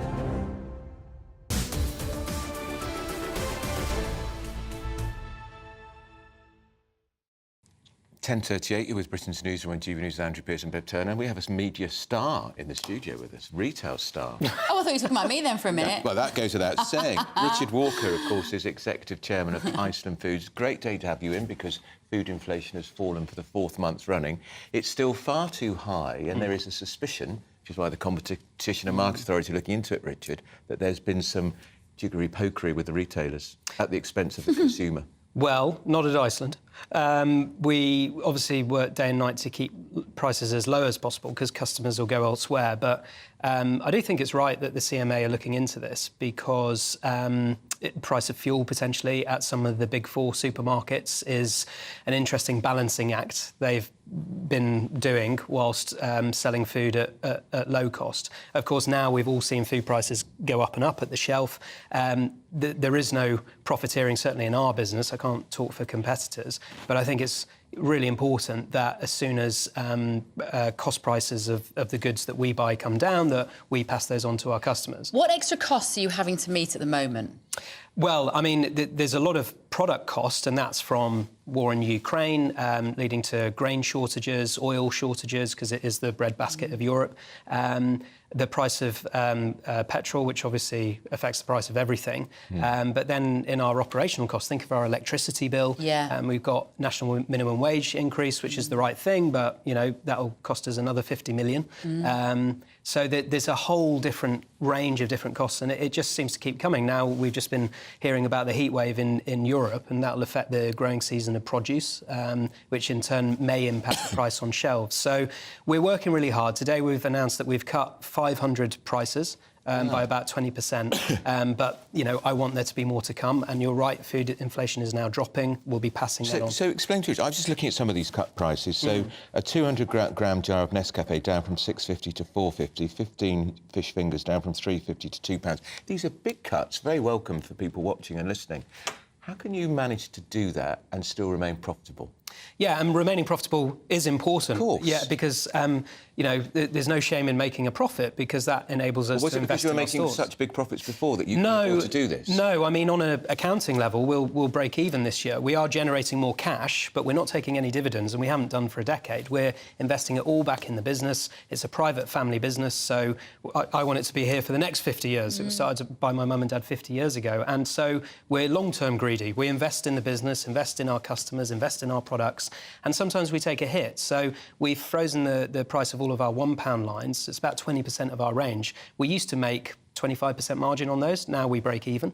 And, you know, that's a conscious investment that we're making. On the 500 prices that we've just dropped, that's going to cost us £500,000 a week. But it's the right thing to do. But do you get that back because more people come in? Yeah, our sales are good. Definitely our sales are good. I mean, there's a trend anyway since lockdown, more people switching to frozen food, managing their budgets and, you know, food waste. It's good on a number of levels. But, you know, we've managed to kind of shore up our costs a bit in terms of electricity. We're opening new stores. So, yeah, we're growing market share, we're growing sales. This concept, though, of price gouging, so supermarkets knowing that we expect prices to be high and therefore, you know, sticking the odd 10 pence on here and there, hoping we may not notice. That has to be happening, Richard. And if it is, how will we know as the consumer? Well, certainly our customers, you can't kid them. Because if the price is higher elsewhere, they will simply go elsewhere. We've got 5 million customers a week, some of whom were really struggling before the cost of living crisis, some of whom might have £25 a week to spend to feed their entire family. So They're experts in household budgeting, in reducing food waste, and that we certainly couldn't get away, even if I wanted to, with any profiteering. Yeah. And that's why we've got to be as sharp as possible on Do our some prices. people still turn their nose up at ice and think, oh, all frozen food, poor brand food? Yeah, I think that's fair. There is a bit of an inverse snobbery there, bit of misconceptions around frozen food as well. Well, how do you counter it then? Well, I say, you probably shop in one of those posh supermarkets and you go to the fish counter and you buy all that lovely fresh fish on a bed of ice. It's not fresh fish, it's frozen and then defrosted and sold at a markup. Good point. Same with hot cross buns at Easter, turkeys at Christmas, frozen chilled pizzas, chilled soup. It's all a con job. It's previously frozen and then defrosted and sold to you at a premium for chilled. So if you want it fresh, buy it frozen. You were telling us as we're off air, I was interested to know that as it's a family business, you actually did your time on the floor in the shop, didn't you? Your parents made you stack the shelves. Yeah, exactly, yeah. When I got to my 30s, I sort of was aware, like, Iceland's this fantastic business, but I only had a passing knowledge of it. And I said to Dad, I'm going to give it a go. And he's a no-nonsense Yorkshireman, so he stuck me straight in the shops. But it was the best year of my life. Stacking shelves? Good for him. Stacking shelves. Working on the till? On the till, that was always the most stressful experience. I was terrible at it. Driving the van and worked my way up to be store manager. Got signed off just about. But it was great because you learn about it from the bottom up. Just kind of on a wider level here with what our consumers are facing in this country and our viewers and listeners at home. You're saying that your prices are going up, your electricity, your fuel, your petrol, everything. We know it's coming down a little bit, we hope. But what more do the government need to do? If you had a hotline to Jeremy Hunt today, what would you ask him to do to help supermarkets? Yeah, and I sat last year on the Number 10 Business Council, which was a good sort of platform to air concerns. I think the best thing they can do is get out of the way and let the free market do its job and be as competitive as possible. Look at food retail. Yes, prices are high, but we operate in one of the most competitive industries in the planet. So, we don't need red tape, we don't need over-regulation, and we just need to get on with serving our 5 million customers a week as best we can. Is it right saying because you're a frozen food business, you don't have the same relationship with the farmers? Because when we ever talk about supermarkets, I mean, our inbox lights up with people saying our farmers are being treated so badly by supermarkets in the UK. Yeah, actually, our biggest selling product is 4-pint milk, and only a third of our sales are frozen. But everyone thinks of us as a frozen food retailer. That's why they come to us. But we sell just as much ambient grocery and chilled. And we have a very good relationship with our suppliers because we're a private family business. We have shallow supply chains. More than half is from the UK in terms of our supply base. So we tend to work very closely with them. And on frozen, we're really kind of innovating and working alongside suppliers. And do you buy your shopping in Iceland? I do, of course. Yeah, we've got a great store on our head office site, but I shop around as well, like everyone. Richard had a nightmare yesterday. My fridge freezer has broken down. Oh, dear. My whole freezer melted, gone. I know, I was cooking everything yesterday. I was cooking sausages, sausage rolls, everything. If it could be cooked, I cooked it. You're speaking to the right guy. I've got a few freezers. It's your worst nightmare. Lovely to see you, Richard. Thank you so much. What a nice man, isn't he? Honestly, Iceland and Twickenham High Street has a lot of my business, especially when he makes masks, masks optional. You closed my local Iceland. Oh, which one was that? West Hampstead. Oh, yes. Yeah, you might have to take this up off air. Sorry about that. Can we sort that? I'll look into it. I know it during lockdown. Let's get some of your views here this morning. Obviously, we've been watching the baby Stockholm arriving in Dorset this morning. Derek has said the solution is easy. As soon as migrants enter UK waters, Coast Guards should send them back to French waters, hand them over to the French. Britain is paying France to keep the migrants from setting sail from there. No, we're paying France to push them out on those dinghies and push them over to us. £500 million we gave them recently, didn't we? Absolutely ridiculous. And Pete says the UK and France could stop the crossings overnight if they really wanted to. The answer is simple. Stop manufacturers and boats from selling them to anyone. They could get the boats, the dinghies, and puncture them. Yeah, David said we are not in Europe. Very few of the immigrants are at risk. They're coming to Great Britain because we are a soft touch, giving free food and lodging. It's got to stop. That's what I said, David. Right, we've been joined in the studio Here they are. by writer and journalist Emma Wolfe and political commentator Tonya Buxton. Morning, ladies. Oh, you normally sit here next to me, but I'm not offended. Oh, I'm missing you, actually. She smells good. She smells good. She's probably been cooking. Now, we're probably going to talk about Alzheimer's, aren't we? Yeah. It's a big story, all over the papers. Emma, it's a really important story. Really important story, especially with our ageing population. Yeah. But can I be controversial and say it kind of made me sad as well, because we can be grown up and we can make amazing breakthroughs on things like Alzheimer's and dementia, and we still can't be grown up and talk about the thing that's really killing people in this country, which is obesity. And we cannot have that conversation, which is causing cancer, huge amounts of cancer and diabetes, and putting the NHS under huge pressure. So I know it's not about Alzheimer's, but I just think let's really look at things. Let's look at the fundamentals and let's get people healthy again. Yeah. And we're not allowed to. We're literally not allowed to. If you talk about obesity, you're fat phobic, you're having a go at people, you're anti-joy, you're, it's just a nonsense. People's lives are being made a misery. The NHS is struggling. Billions and billions of pounds being spent, not only on extra equipment, extra large wheelchairs and stretchers and extra large morgues to put obese people in, but also people's lives are being made absolutely miserable. 60% of people in this country, over 60%, are now overweight or obese. So when we're looking at Alzheimer's and other age-related conditions, let's also talk about obesity. Point well made, Tonya. Absolutely, point well made. I couldn't disagree with any of that. It's completely right. On the Alzheimer's But on the drug. Alzheimer's thing, so this new drug has come through, and it's a real breakthrough drug, and my mum has Alzheimer's, and I'm actually going over there at the end of the week, and it doesn't just affect the person that's got it; it affects the whole family. Cool. I mean, it's a shocker. Does your mum know who you are? She knows who I am. She's kind of, actually, if you came round, she'd probably make you a cup of tea absolutely fine. But then she'll come out with these incredible porky pies, and just gets really angry, and her responses to certain things are terrible. So I'm so pleased about this, but it says that only 6% of people will be able to get it because our diagnosis is so woefully we don't have the scanners, inadequate. Tonya. We don't have the scanners to do it. So there's that. It says that it'll get into the UK regulators within 6 months, but then the earliest the first person would get it would be 18 months to 2 years. Too late. There's something as important. Exactly, it's too late for some people. And the most important thing is, why only 2% of people's lives will be changed from this? We have to get the scanners in. And also, you've then got to get it approved by NICE to put it available on the NHS. Yes, and apparently, in the first instance, it will cost £21,000 a year. You can just imagine the chance the Exchequer thinking, Exactly. And my worry is that, as usual, it'll be the middle class, the well-educated, the ones who are reading the Telegraph and the Times, who'll buy it privately. People who will buy it privately, or the people who, like us, probably go to our GP or go to... I Google the right consultant and I'll go, You go to them and you say, now, I've heard about this new drug, and that's the worry, is that people aren't going to be routinely scanned for this. They're not going to be it's not going to be routinely available unless you sort of fight for it. So that's... And we need the infrastructure there. And we've got the worst provision of scanners in Europe. Isn't that devastating? How can that be? How could you pour more money? Payload NHS done it again. I mean, 20 years ago, my father died with Alzheimer's, and it means nothing has improved in the 20 years since then. Nothing at all. How shameful is that? It really is, and it's completely got unacceptable. Worse. We always knew it was going to get worse. They say 900,000 people have got it. Emma, it's much more because so many people haven't been diagnosed. So many people are just living lives feeling very, very confused and vague and on their own and whatever. How much more money could we pour into the NHS? I don't think it's a funding thing. I think it's about management and where that money goes. Emma, you and I will go and start... Emma and I are putting it forward now. Anybody who wants us to go and run the NHS, I'll stop what I'm doing right now. I'll come into the NHS.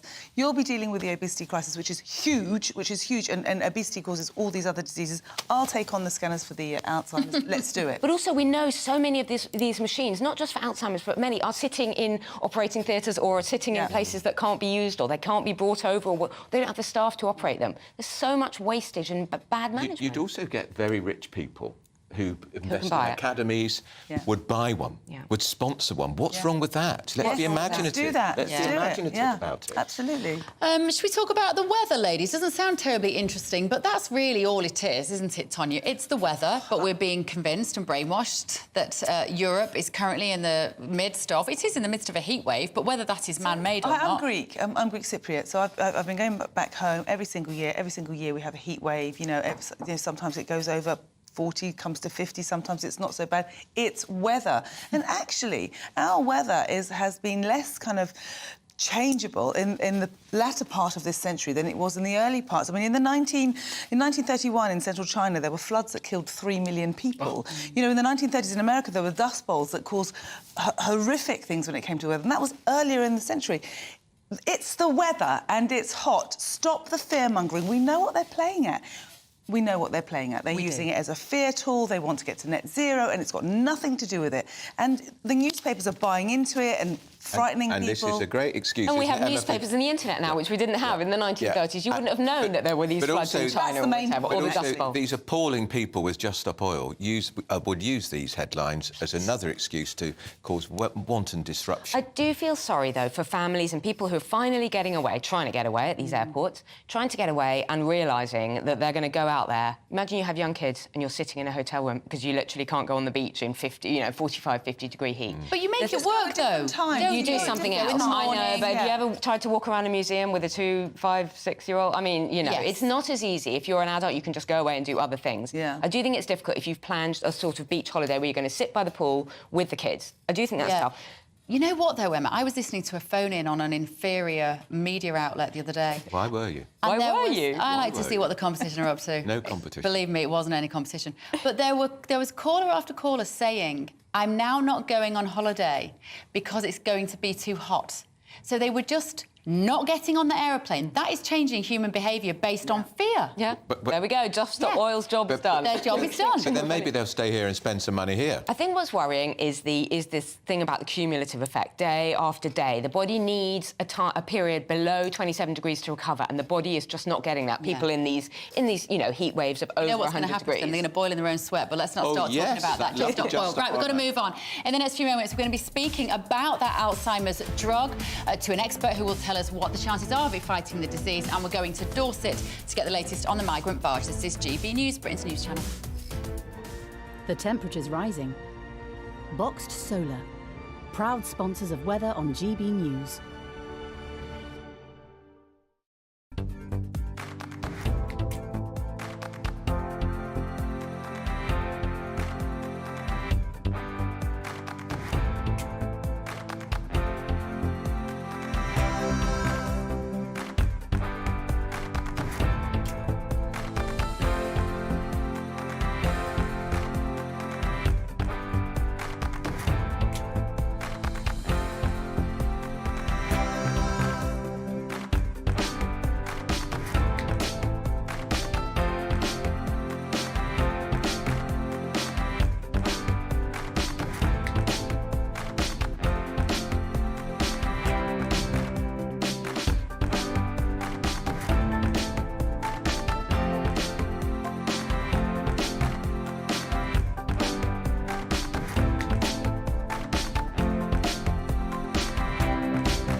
The temperature's rising. Boxed Solar, proud sponsors of weather on GB News.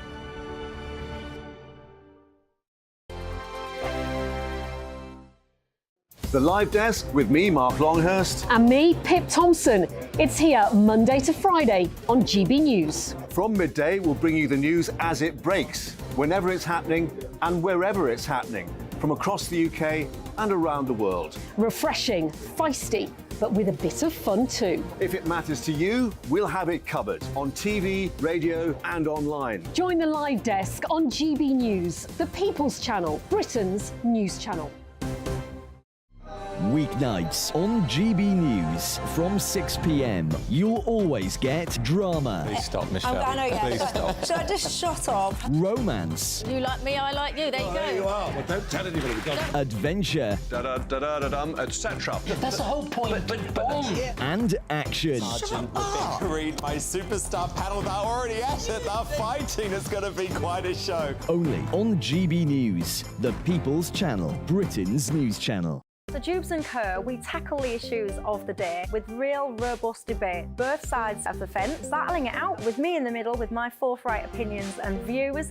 And often really interesting things happen because you start with a position and then by the end of the debate you find actually, well, I might not have thought about that one. What we need in this country is 2 new political parties. You should maybe think about doing a 2024 calendar.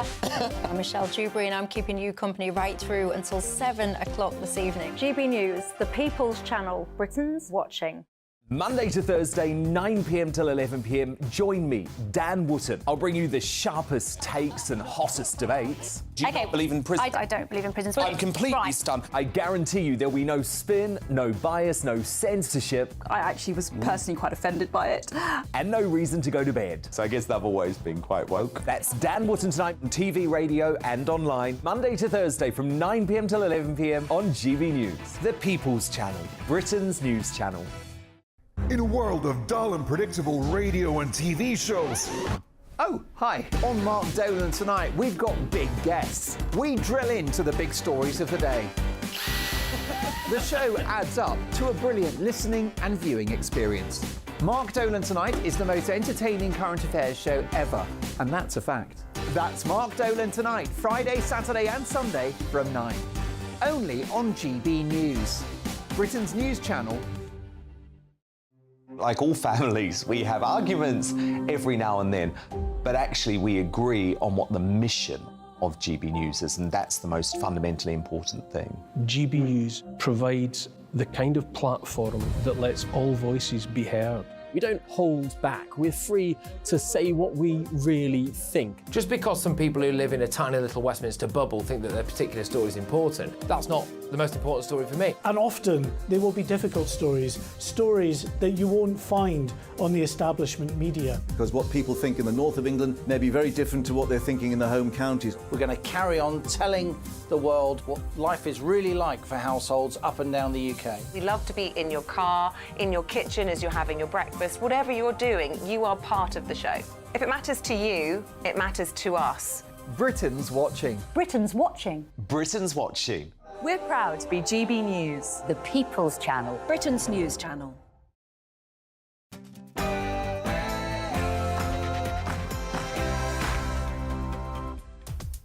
It's 11 a.m. on Tuesday, the 18th of July. This is Britain's Newsroom on GB News with Andrew Pearce and Bev Turner. So the Bibby Stockholm has arrived in Dorset this morning. Our reporters Jeff Moody and Mark White are there. The accommodation barge has now been moored in the harbour below. In the coming days, it'll be hooked up to electricity and other utilities in preparation for the first of the asylum seekers to arrive in the next few weeks.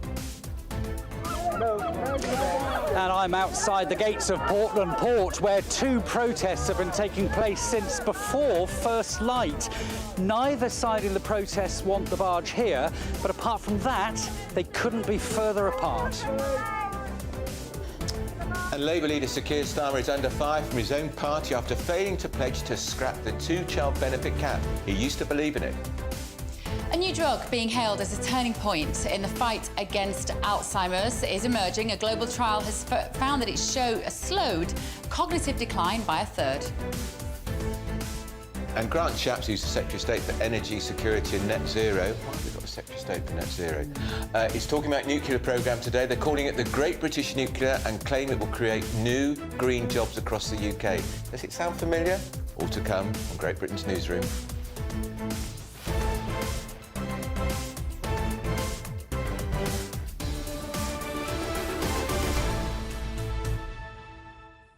Get in touch this morning. gbviews@gbnews.com is the email address. First of all, though, here's Tatiana Sanchez with your latest headlines.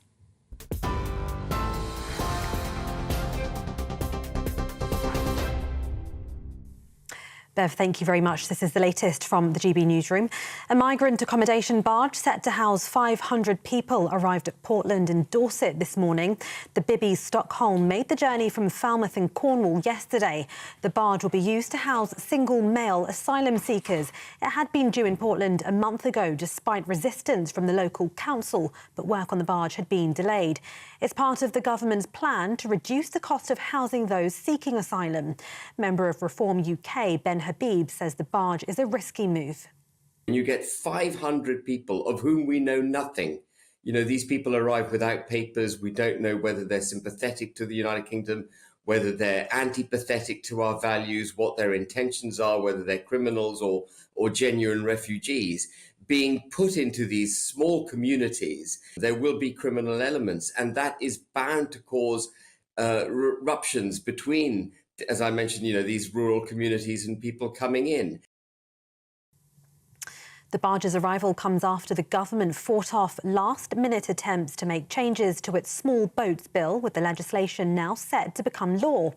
The Tories saw off 5 further changes being sought by the unelected chamber to the legislation, including modern slavery protections and child detention limits.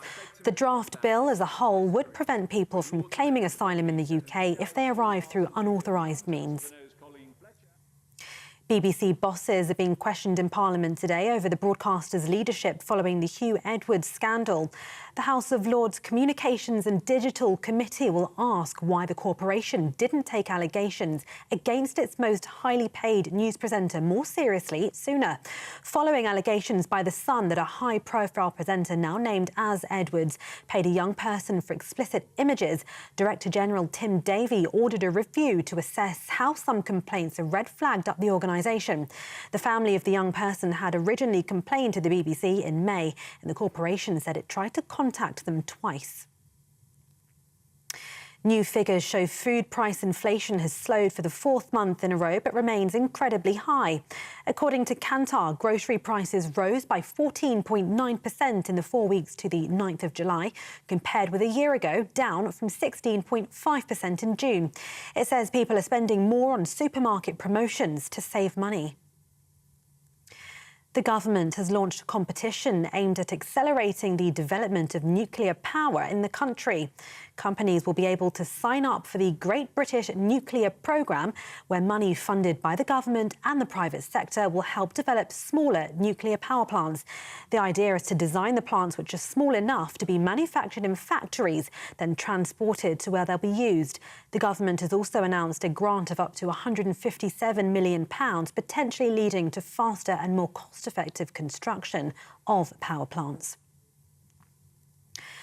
Now, a woman jailed for illegally getting an abortion during lockdown will be released from prison after the Court of Appeal reduced her sentence. Carla Foster admitted to taking abortion pills while being between 32 and 34 weeks pregnant. Ms Foster was handed a 28-month extended sentence, which had sparked backlash from several women's rights groups. Former Manchester United football player Ryan Giggs' trial later this month over domestic violence allegations has been abandoned. The 49-year-old was due to stand trial for a second time, accused of controlling or coercive behaviour towards his ex-girlfriend Kate Greville between 2017 and 2020. But lawyers have withdrawn the prosecution. He denied the offences, and the previous trial ended last August when the jury failed to reach any verdicts.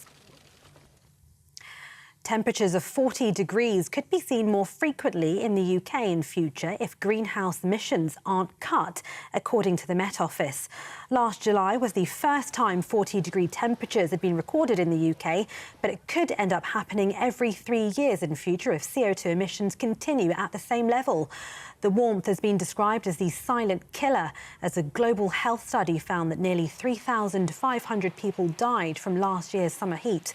The Minister of Energy Security and Net Zero, Andrew Bowie, says we're already doing a lot to cut emissions. This country has, in fact, led the world in terms of cutting our climate emissions. We've actually cut our CO2 emissions by 48%, whilst growing the economy by 65%. No other nation in the world has achieved that. We've cut our emissions faster than any other G7 nation. This is GB News. We'll bring you more news as it happens. Now it's back to Andrew and Bev.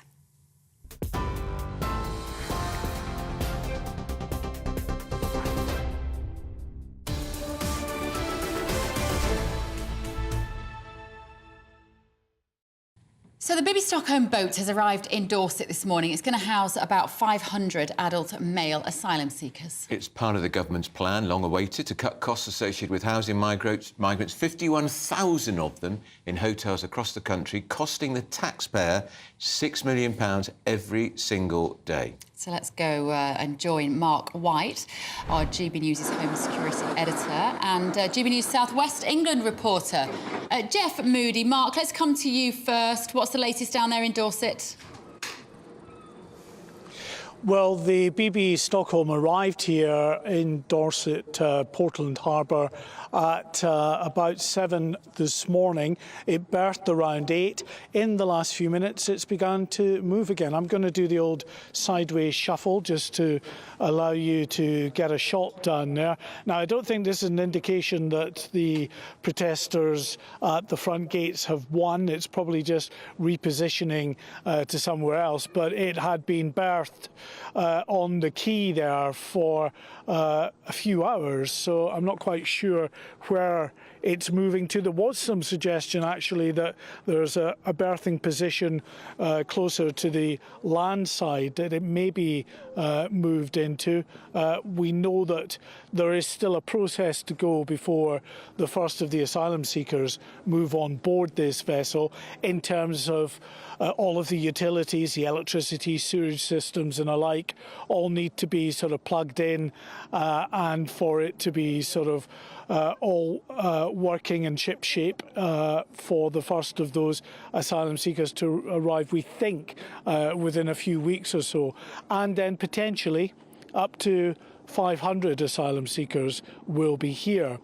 But if I give you an indication of what's been happening out in the English Channel this morning, we've had sort of calmer conditions than recent days out in the Channel. And of course, what happens when it's calm? Well, the small boats keep coming across from France, and already today 6 small boats have been intercepted by Border Force vessels out in the English Channel. There are normally about 50 or more to a boat, so you're already talking 300 of the 500 people who could be accommodated on that boat coming across in less than half a day. Extraordinary, isn't it, Mark? Well, let's go to Jeff actually, because Jeff, I think you're there down at the port, aren't you? Surrounded by protesters. What's going on down there? Well, yes, there's been 2 protests that really began before first light. They've been here since the crack of dawn protesting. 2 sides, as I say. There's no to the barge, and there's also stand up to racism. The stand up to racism lot won't engage with GB News. They won't. They've refused any requests for interviews, but no to the barge have been very kind, and they are with us now to talk a little bit more about how they're feeling today. Let's start with you. The barge is now in. Yep. How do you feel today? I feel really sad today. I just feel as if there's a really big... I feel as if I've had a loss, actually. I just feel really, really sad. Jill, the other group, Stand Up to Racism, has accused you guys of being racist. They're saying that you're judging these people before you've even seen them based on the colour of their skin. How do you argue that? We haven't actually said that at all. Whenever we say anything that they don't agree with, they just call us racist. They bring this big R word up all the time. We've tried to engage with them because we all want the same thing. We all want this barge not to be here. Lorraine, you say that you've had some problems this morning? Yeah, I've just found out. I am president of the Guiding Light Spiritualist Church on Portland, and apparently my position has been questioned. That, you know, being a spiritualist, which yes, I believe in, has been questioned. That, you know, I shouldn't be here and doing this. But I have freedom of speech, and I'm able to do what I want to do. I don't have to be questioned and accused of doing things when they know nothing about me. So is people assuming that you think a certain way and feel a certain way because you're here? Yeah, I'm being morally targeted, and that's not the case at all. Alex, you've been leading this campaign from the very beginning. Where do you go now? Because your whole campaign is based on, say, no to the barge, but the barge is here now. So what happens to your campaign? So, as I've shared before, we're looking towards our legal challenge, and that's about gathering more information in that regard. Unfortunately, Dorset Council haven't been very open with us, but we do have a freedom of information request in the works, and we are going to work on that. The cruise liners too, we are going to be here to protest them and really share what's the economic disparity, the haves and the have-nots here, of those that use the cruise liners and the poor men that are going to be on this asylum barge? If the cost of living crisis hadn't happened and everybody was very wealthy, very well off, very comfortable at the moment, do you think you'd feel the same about this barge? It's a bit of an open-ended question, that one, really, until they arrive, and bearing in mind that this could have been 500 men from any other counties, that we don't know the impact that's going to have upon the island, but I think with having the extra 500 people from wherever isn't good for such a small community. So, yeah, I do feel it's going to have an impact on Portland, yeah. Right, well, thank you very much for joining me. And there are plenty more protests, as you've been hearing, over the coming weeks and months. Back to you. News' South West of England reporter. Why you know don't what? they talk to a stand-up? You know what amazes me? Exactly. Ridiculous. What is it about some of these organisations, some of these protest groups that stand up to racism, who just won't talk to us? If you believe in what you're standing up for, then have the spine to come and talk to us and tell us what you think. Otherwise, you're not getting your message across. No point standing in the background waving a placard saying everyone who doesn't want a boat here is racist. That's just blatantly untrue. I don't think Mr. Moody would have jumped down their throat. I think he'd have had a very constructive conversation Very nice with man. them. You reading the paper? Nice. No, I was looking for a headline. Am I boring you? No, I was looking for a headline in the paper so we can talk to Kevin Schofield, editor of HuffPost. There was a very damaging headline about Keir Starmer in the paper today about children and the fact there's a huge revolt now. And you and I bumped each other in the comments yesterday, and I could sense the anger from Labour MPs over the fact that Starmer is not going to get rid of the cap on child benefit after 2 children. That was always Labour policy. It was his policy when he ran for the leadership. He's changed it, and you've got shadow cabinet ministers openly saying, my position has always been clear on this. In other words, we don't agree. Yeah, exactly. I mean, it's put John Ashworth, who's the shadow working pension secretary, in an invidious position. I mean, he went on the TV last night having to defend the position. You didn't do very well defending it. No, well, a month ago he described the 2-child benefit cap as heinous. That's the word. And now he's having to go out and... Heinous and vicious. Well, yeah, exactly. You know, so he's been kind of left hung out to dry, really, by Keir Starmer. And a lot of MPs, even those supportive of Keir Starmer that I've spoken to, are pretty down in the dumps about how he's handled this. What they've said is he didn't need to be so definitive. He didn't need to say, we won't... Because he said it in that interview on Sunday, didn't he? Yep. With Laura Koonsberg. Even the Shadow Home Secretary, Yvette Cooper, a very senior member of the Shadow Cabinet, said she didn't even know what the policy was, which was a bit of dissembling, to put it mildly. Well, it's a bit strange because Labour's policy up until now on everything has been we can't make any spending commitments, we can't do anything because the Tories have trashed the economy and we can't say we'll spend here, there and everywhere. But on this particular policy, he's been very clear, we will not scrap it. And a lot of Labour MPs are saying, well, why put yourself up for criticism on this? Why be so clear on this very controversial area when you could just try and fudge it? And it's not, in terms of context of government spending, Kevin, a huge amount of money, 1.3 billion. Exactly. I mean, it's a lot of money, but when you consider... the overall size of the government budget, I mean, it's just tiny, it's a drop in the ocean. Is he going to have to back down on this? Well, it's very difficult because then it's embarrassing, isn't it, if you have to U-turn after being so clear on the TV a couple of days ago, to then U-turn or fudge it would be hugely embarrassing. So I think he's going to have to stick to it. I mean, the message that he's trying to get across to voters is Labour can be trusted on the economy. We're not going to make any unfunded spending commitments, and it stops the Conservatives attacking them in that area. But at the same time, it does expose Labour splits and leaves them open to a lot of criticism, not just from the left of the Labour Party, but from his own supporters, really, who think that this is an unnecessary row. Well, I bumped into John Ashworth, Shadow Working Pension, said, well, Alan, how can you stay in the Shadow Cabinet? If it was a heinous policy last month and now the Labour leader's sticking with it, how can you stay in the Shadow Cabinet? What did he say? He said, you're very mischievous and you need to buy me a gin and tonic. How does that help the policy? How does that help the policy?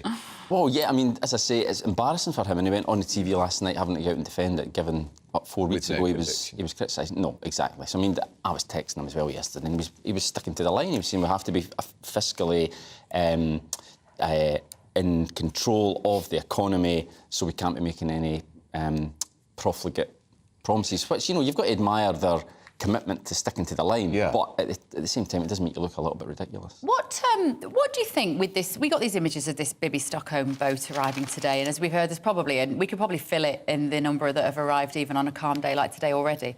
If you were working for the Labour Party, what would you be saying about this issue on a day like today?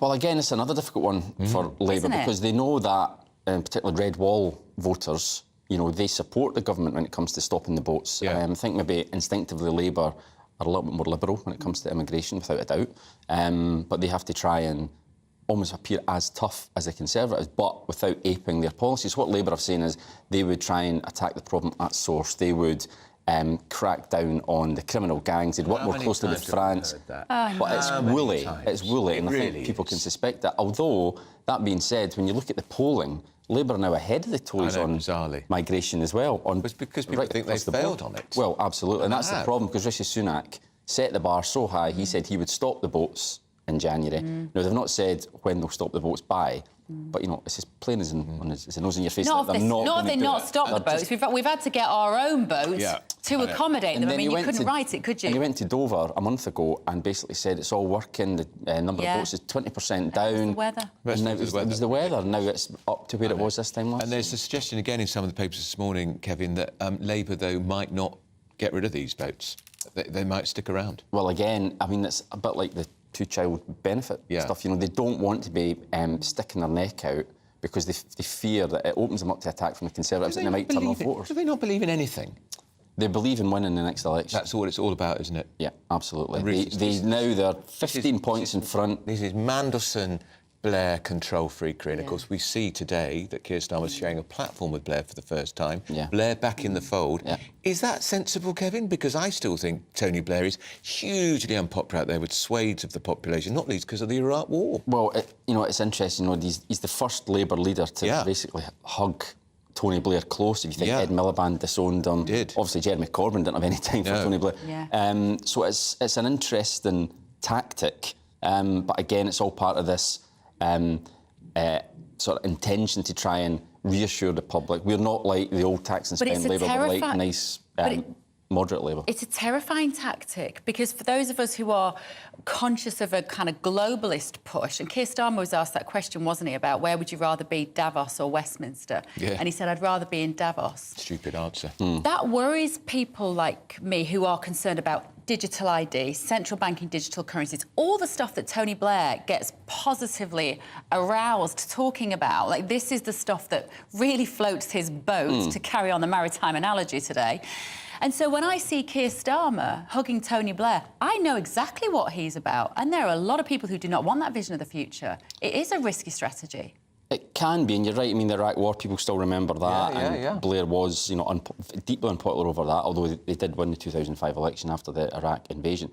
But I think what I called him Keir Starmer. Keir Starmer is saying, look, Jeremy Corbyn is gone. We are a completely changed Labour Party. We are a moderate, sensible Labour Party. Tony Blair won 3 elections, lest we forget. So maybe we can learn a few things from this guy. And to be seen, you know, sharing a platform with him, he thinks... I think he's wrong. Mrs Thatcher won 3 elections and the Tories eventually stopped sharing a platform with her because it wasn't doing them any good. Well, it's going back. Well, it's almost as if Labour couldn't forgive Tony Blair for making all the compromises and the concessions that he needed to do to win 3 elections. But now that's changing. They've had their time in opposition. They just want to win the next election. And if that means, you know, compromising on lots and lots of things that they've said in the past, then so be it. And is it going to be a cosy loving between Sir Keir and Sir Tony this afternoon? Well, it's the kiss of death. Well, it'll be interesting to see. Like me. It'll be interesting to see how it goes. But as I say, obviously, you know, Labour do lots of focus groups, and they must be thinking that. Blair's going to ask Keir Starmer questions. He'll have given him a list of questions already. They're so close. I would have thought so. It'd be good if they asked him about the two-child benefit cap. Yes, wouldn't it? I'd be surprised if he did, though. I'd be amazed. I'd be amazed. Kevin, it's always good to talk to you. Kevin, good to see you.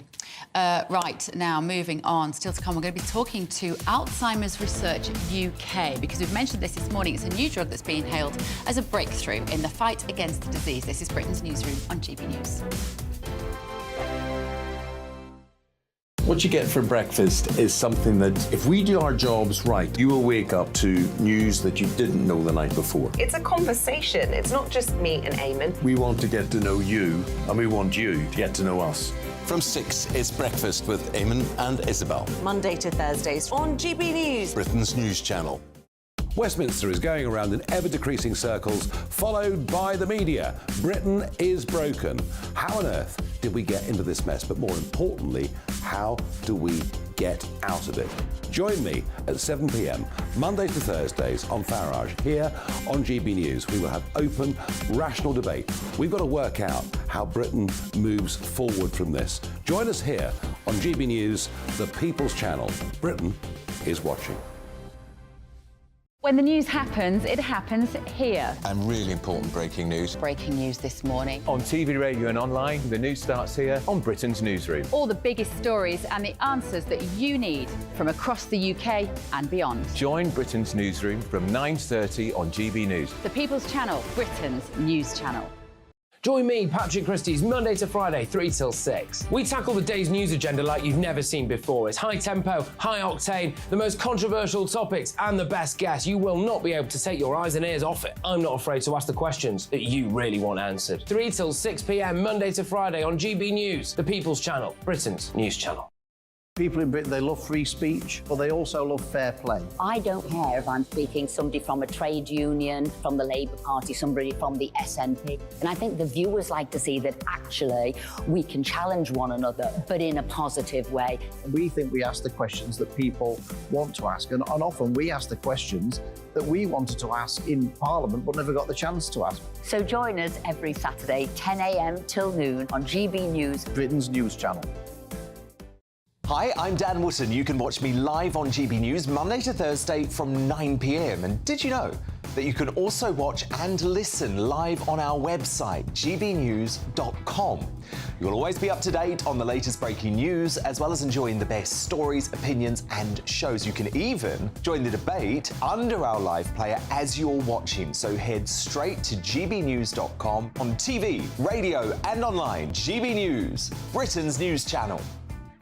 It's all about family, being in people's living rooms, all the interaction and getting to know who our viewers and listeners are. When I was young, my dad used to say, Nana, stop arguing. I wanted an outlet that would enable me to give my opinion.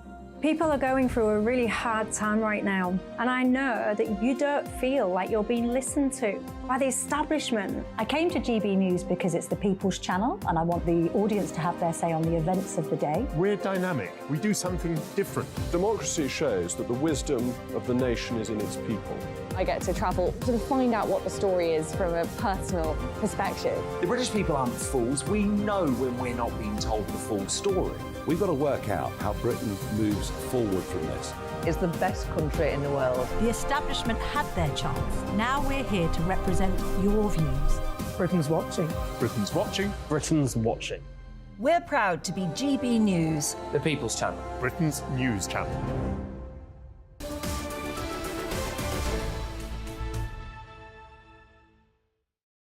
And it's 11:25. You're with Britain's Newsroom on GB News with Andrew Pearce and Bev Turner. So a new drug is being hailed as a turning point in the fight against Alzheimer's. It's a global trial of the medicine. It's called donanemab. Found that it showed cognitive decline by a third. So joining us now to explain how significant a breakthrough this might be is David Thomas from Alzheimer's Research UK. Good morning, David. Great to see you. Maybe just answer that question. How significant is this breakthrough? Well, it is a turning point in Alzheimer's research, a really exciting time. We've had, over the last decade, a number of failed drug trials that haven't delivered the results that we wanted.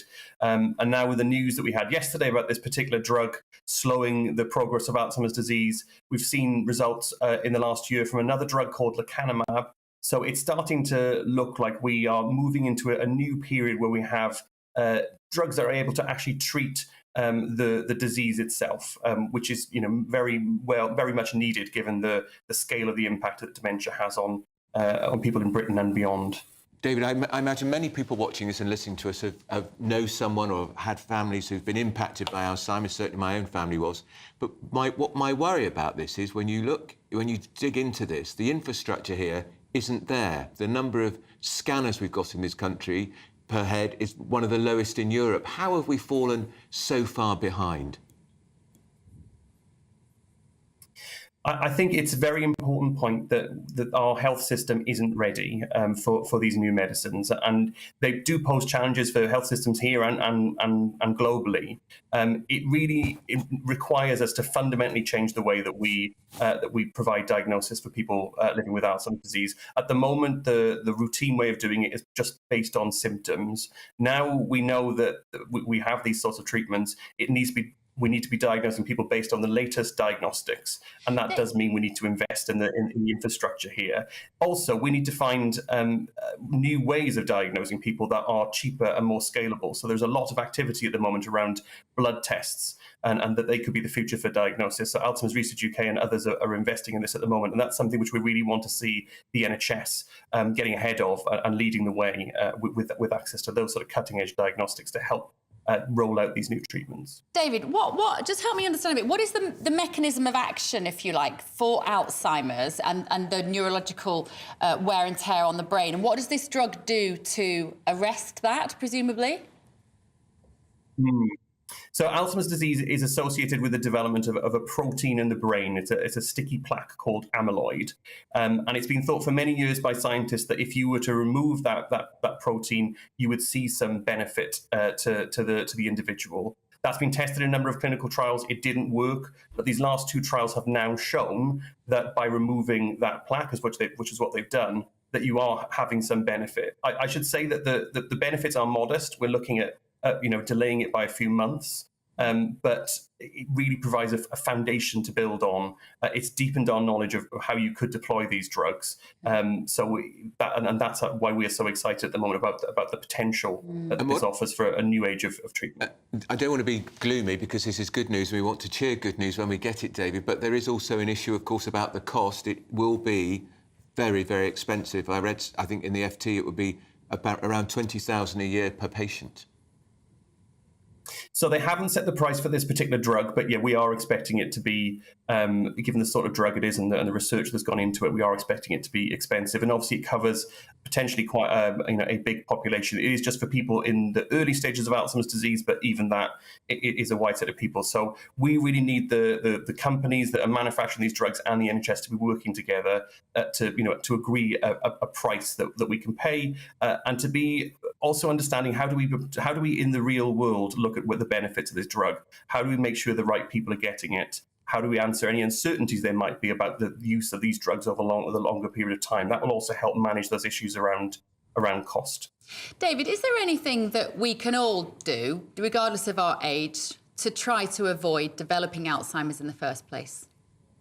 Absolutely. So this is another area where research has really kind of pointed the way over the last decade, that we now know that around 40% of cases of dementia are preventable. So for some people, there is nothing you can do because it may be genetic. But for most people, there are things you can do to reduce your risk. And those are very similar to what people would need to do to look after their heart health, for example. So staying healthy and active, managing your any issues you might have with blood pressure, limiting alcohol, not smoking, maintaining sort of social relationships and activities when as you age. These are all things that will really help lower people's risk of getting dementia. We talk about looking after your brain health in the same way that you look after your heart health. So there are things people can do to reduce their risk. I can ask you just one tiny little question. Is it, if you keep your brain active, does that make a difference to you, thinking of reading and writing, David? Is that a factor? Absolutely. The technical term is cognitive reserve, is what the scientists will talk about. So there is evidence that it's not just being physically active, it's also being mentally stimulated as well, will have a benefit and help lower your risk. Thank you, David. Great to talk to you. David Thomas, Alzheimer's Research UK. Really good news. My dad is 86. My favourite thing in the world is sitting with my dad and doing the crossword. Good on him. And he does it every day. And honestly, he's all there, because I'm sure that's why. And he watches GB News from morning till night. Hello, Dad. Now, still to come, the government is pushing nuclear power to make us energy independent. Is it too little, too late? That's coming up next.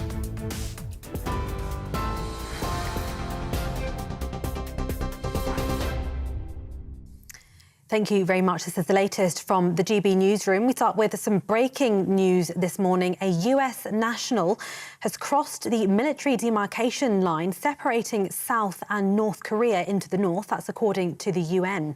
The person was apparently taking part in a tour to the joint security area. We'll bring you more on this breaking story as we get it. A migrant accommodation barge set to house 500 people arrived at Portland in Dorset this morning. The Bibby Stockholm made the journey from Falmouth in Cornwall yesterday. The barge will be used to house single male asylum seekers. It had been due in Portland a month ago, despite resistance from the local council, but work on the barge had been delayed. It's part of the government's plan to reduce the cost of housing those seeking asylum. A member of Reform UK, Ben Habib, told us earlier it's a risky move. Well, the barge's arrival comes after the government fought off last-minute attempts to make changes to its small boats bill, with the legislation now set to become law. The Tories saw off 5 further changes being sought by the unelected chamber to the legislation, including modern slavery protections and child detention limits. The draft bill as a whole would prevent people from claiming asylum in the UK if they arrive through unauthorised means. A woman jailed for illegally getting an abortion during lockdown will be released from prison after the Court of Appeal reduced her sentence. Carla Foster admitted to taking abortion pills while being between 32 and 34 weeks pregnant. Ms. Foster was handed a 28-month extended sentence, which sparked backlash. And new figures show food price inflation has slowed for the 4th month in a row, but remains incredibly high. According to Kantar, grocery prices rose by 14.9% in the 4 weeks to the 9th of July, compared with a year ago, down from 16.5% in June. It says people are spending more on supermarket promotions to save money. You can get more on all of those stories by visiting our website at gbnews.com.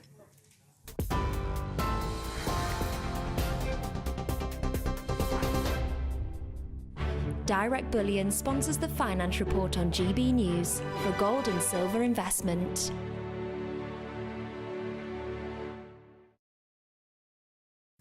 Here's a quick snapshot of today's markets. The pound will buy you $1.3104 and €1.1650. The price of gold is £1,498.17 per ounce. And the FTSE 100's at 7,418 points.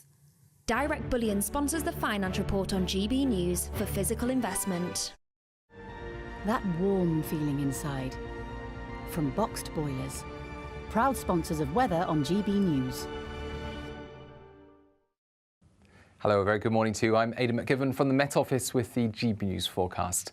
A bright start, but a cool start for many of us. More rain is arriving through the morning and into the afternoon. That coming in from the west, already affecting Northern Ireland. It's going to push into much of southern and then central Scotland by lunchtime. Also affecting parts of northern England, the Midlands, as well as Wales and Cornwall by the afternoon.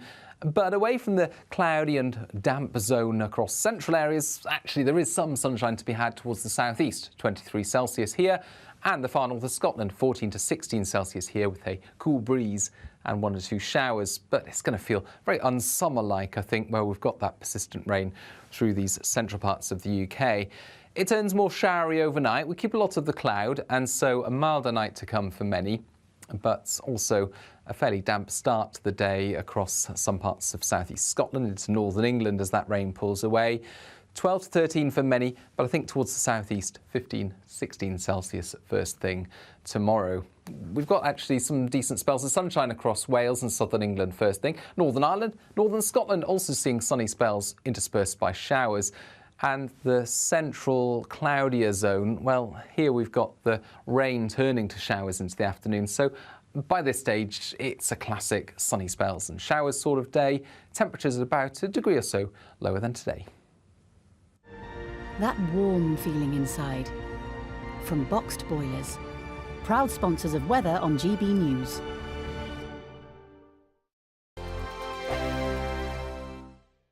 The Live Desk with me, Mark Longhurst. And me, Pip Thompson.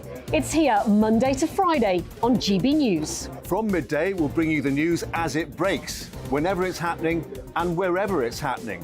from across the UK and around the world. Refreshing, feisty, but with a bit of fun too. If it matters to you, we'll have it covered on TV, radio and online. Join the live desk on GB News, the People's Channel, Britain's news channel.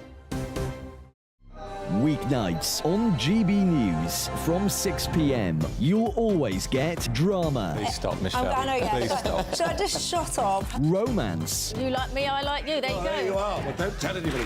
Adventure. Etc. That's the whole point. And action. Sergeant, the big read, my superstar panel, they're already at it. They're fighting. It's going to be quite a show. Only on GB News, the People's Channel, Britain's news channel. So Jubes and Co, we tackle the issues of the day with real robust debate, both sides of the fence, battling it out with me in the middle with my forthright opinions and views. And often really interesting things happen because you start with a position and then by the end of the debate you find actually, well, I might not have thought about that one. What we need in this country is 2 new political parties. You should maybe think about doing a 2024 calendar. I'm Michelle Dewberry and I'm keeping you company right through until 7 o'clock this evening. GB News, the People's Channel, Britain's watching. Monday to Thursday, 9 p.m. till 11 p.m. Join me, Dan Wootton. I'll bring you the sharpest takes and hottest debates. Do you not believe in prison? I don't believe in prisons. I'm completely stunned. I guarantee you there'll be no spin, no bias, no censorship. I actually was personally quite offended by it. And no reason to go to bed. So I guess they've always been quite woke. That's Dan Wootton tonight on TV, radio and online. Monday to Thursday from 9 p.m. till 11 p.m. on GB News. The People's Channel, Britain's news channel. In a world of dull and predictable radio and TV shows. Oh, hi. On Mark Dolan tonight, we've got big guests. We drill into the big stories of the day. The show adds up to a brilliant listening and viewing experience. Mark Dolan Tonight is the most entertaining current affairs show ever, and that's a fact. That's Mark Dolan Tonight, Friday, Saturday and Sunday from 9. Only on GB News, Britain's news channel. Like all families, we have arguments every now and then, but actually we agree on what the mission of GB News is, and that's the most fundamentally important thing. GB News provides the kind of platform that lets all voices be heard. We don't hold back. We're free to say what we really think. Just because some people who live in a tiny little Westminster bubble think that their particular story is important, that's not the most important story for me. And often they will be difficult stories, stories that you won't find on the establishment media. Because what people think in the north of England may be very different to what they're thinking in the home counties. We're going to carry on telling the world what life is really like for households up and down the UK. We love to be in your car, in your kitchen as you're having your breakfast. Whatever you're doing, you are part of the show. If it matters to you, it matters to us. Britain's watching. Britain's watching. Britain's watching. We're proud to be GB News, the People's Channel, Britain's news channel.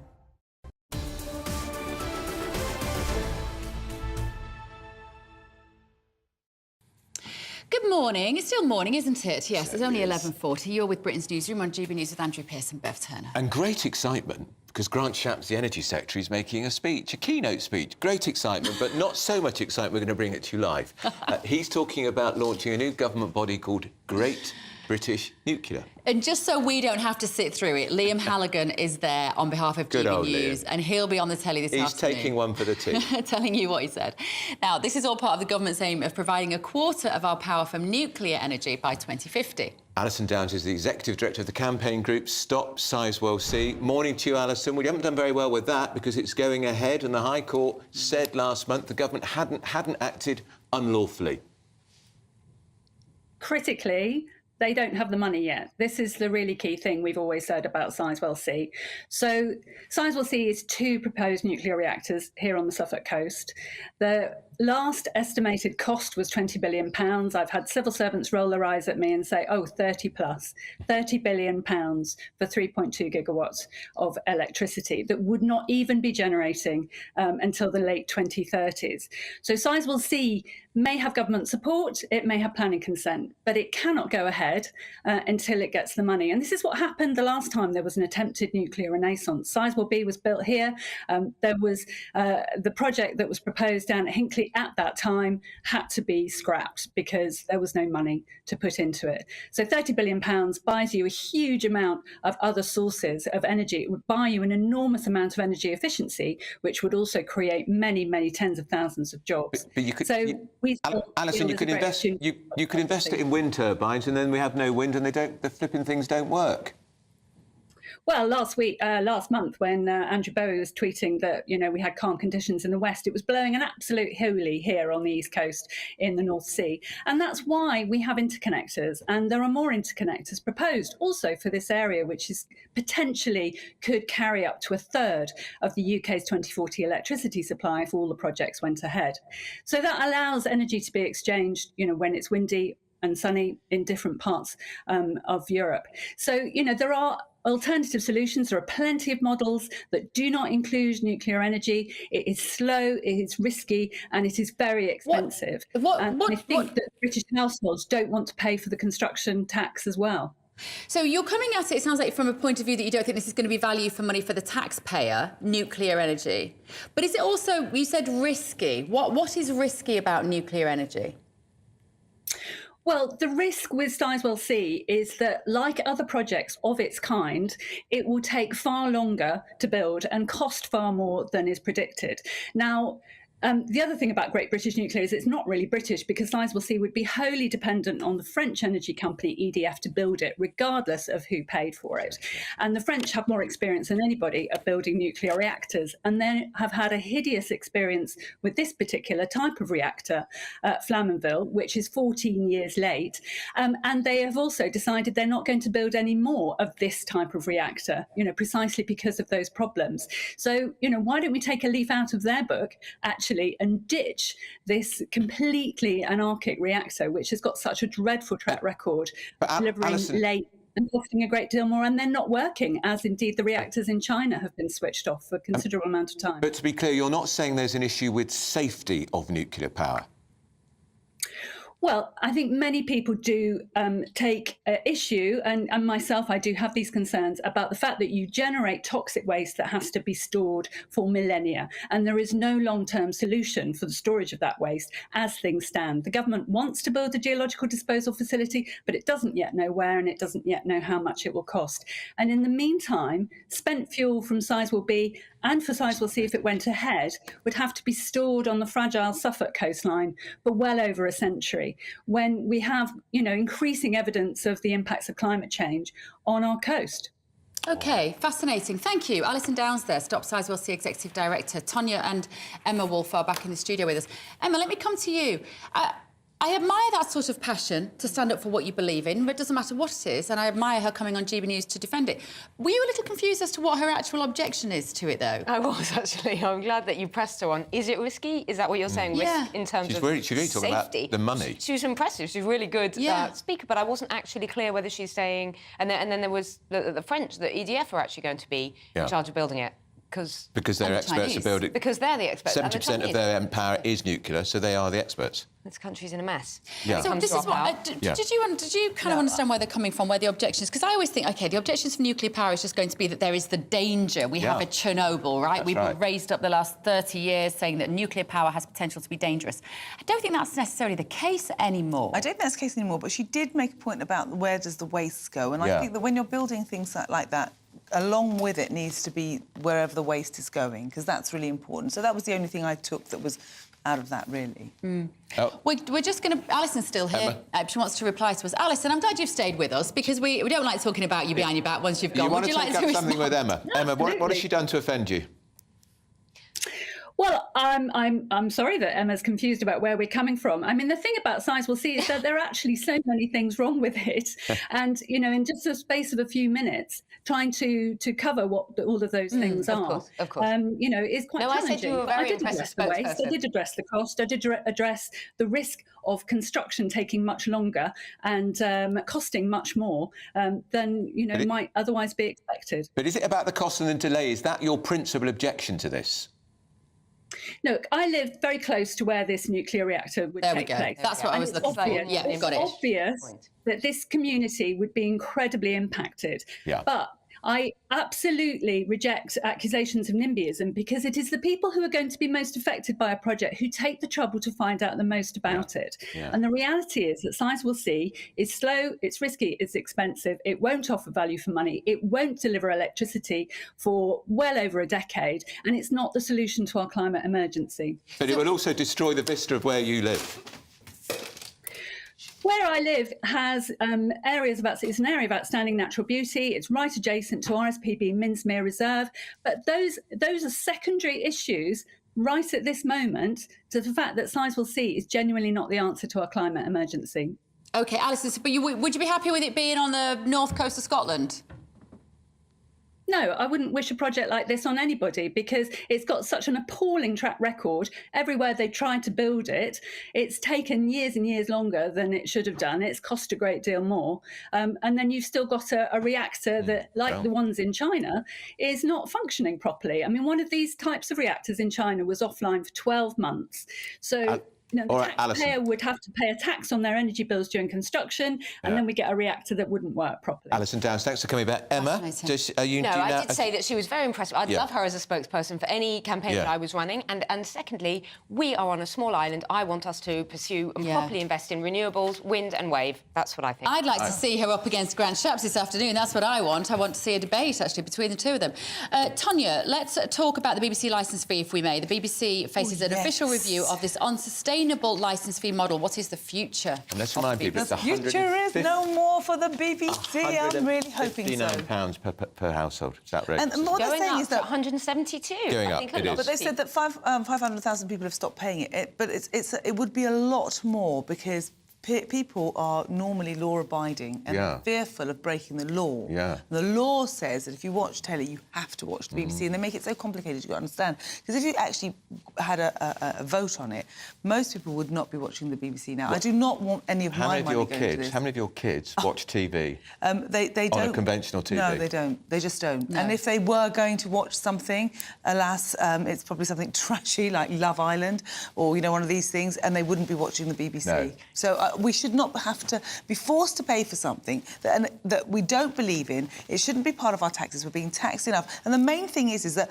I think the BBC have forgotten how to be journalists. They don't actually journal anymore. They just do what their political feelings are and broadcast that. Well, at the risk of playing devil's advocate here, Emma, maybe we need the BBC, so it's not just all trashy Love Island.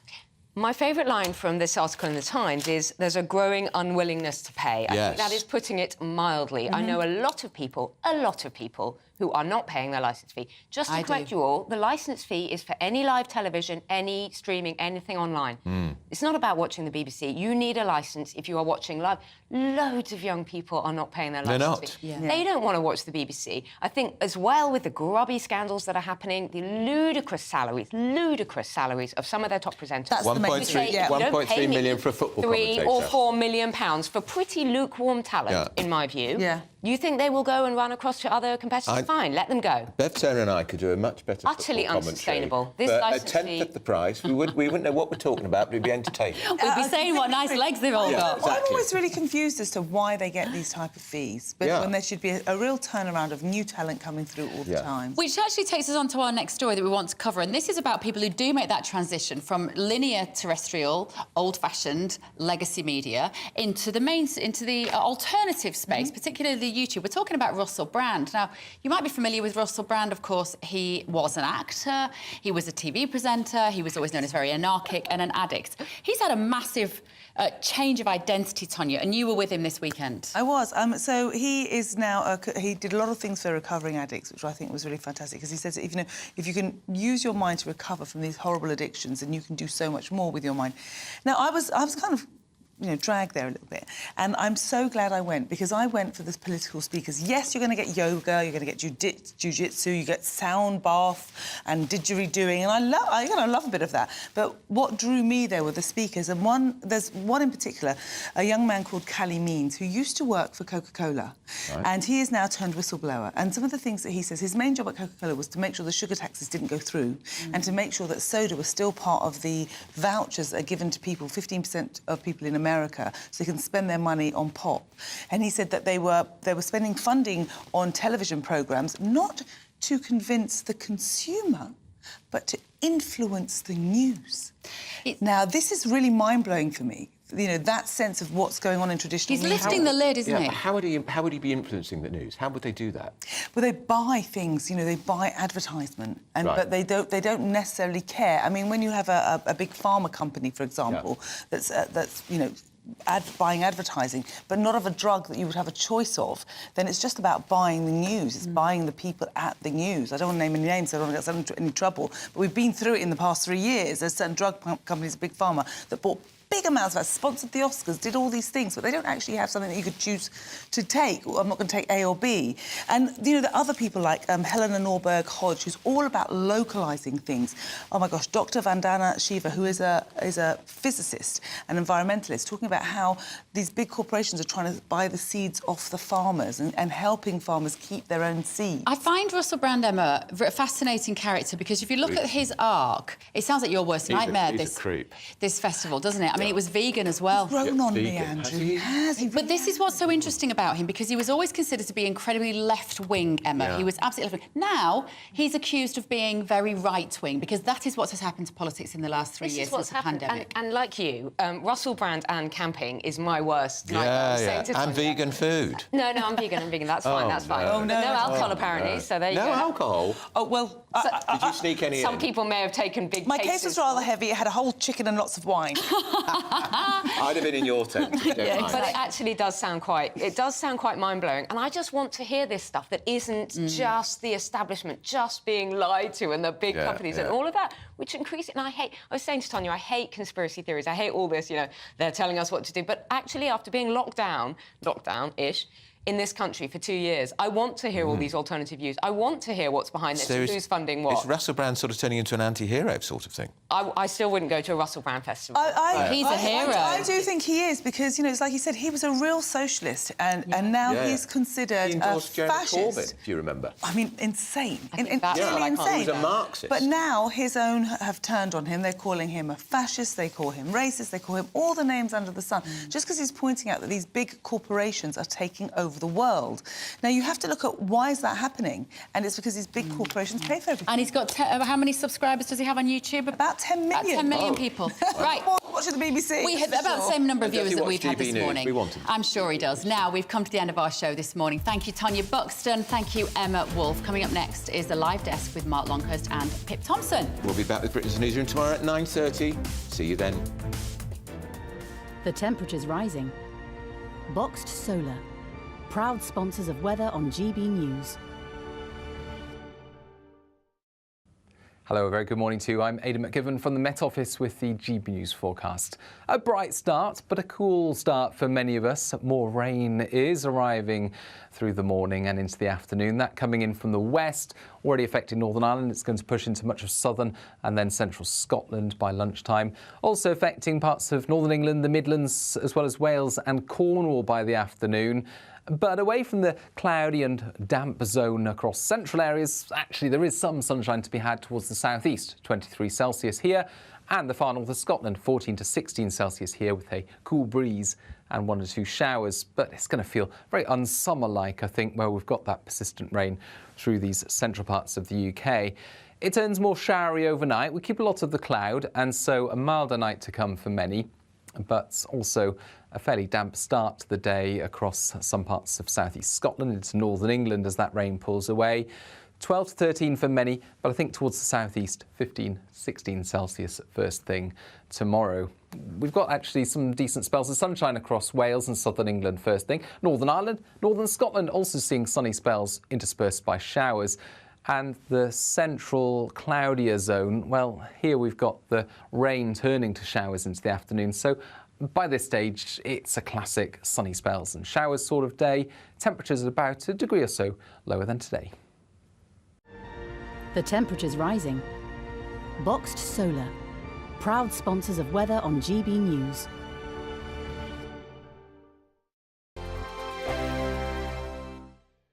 What you get for breakfast is something that, if we do our jobs right, you will wake up to news that you didn't know the night before. It's a conversation. It's not just me and Eamon. We want to get to know you, and we want you to get to know us. From 6, it's Breakfast with Eamon and Isabel. Monday to Thursdays on GB News, Britain's news channel. Westminster is going around in ever-decreasing circles, followed by the media. Britain is broken. How on earth did we get into this mess? But more importantly, how do we get out of it? Join me at 7 p.m, Mondays to Thursdays on Farage, here on GB News. We will have open, rational debate. We've got to work out how Britain moves forward from this. Join us here on GB News, the People's Channel. Britain is watching. When the news happens, it happens here. And really important breaking news. Breaking news this morning. On TV, radio and online, the news starts here on Britain's Newsroom. All the biggest stories and the answers that you need from across the UK and beyond. Join Britain's Newsroom from 9:30 on GB News. The People's Channel, Britain's news channel. Join me, Patrick Christie's, Monday to Friday, 3 till 6. We tackle the day's news agenda like you've never seen before. It's high tempo, high octane, the most controversial topics and the best guests. You will not be able to take your eyes and ears off it. I'm not afraid to ask the questions that you really want answered.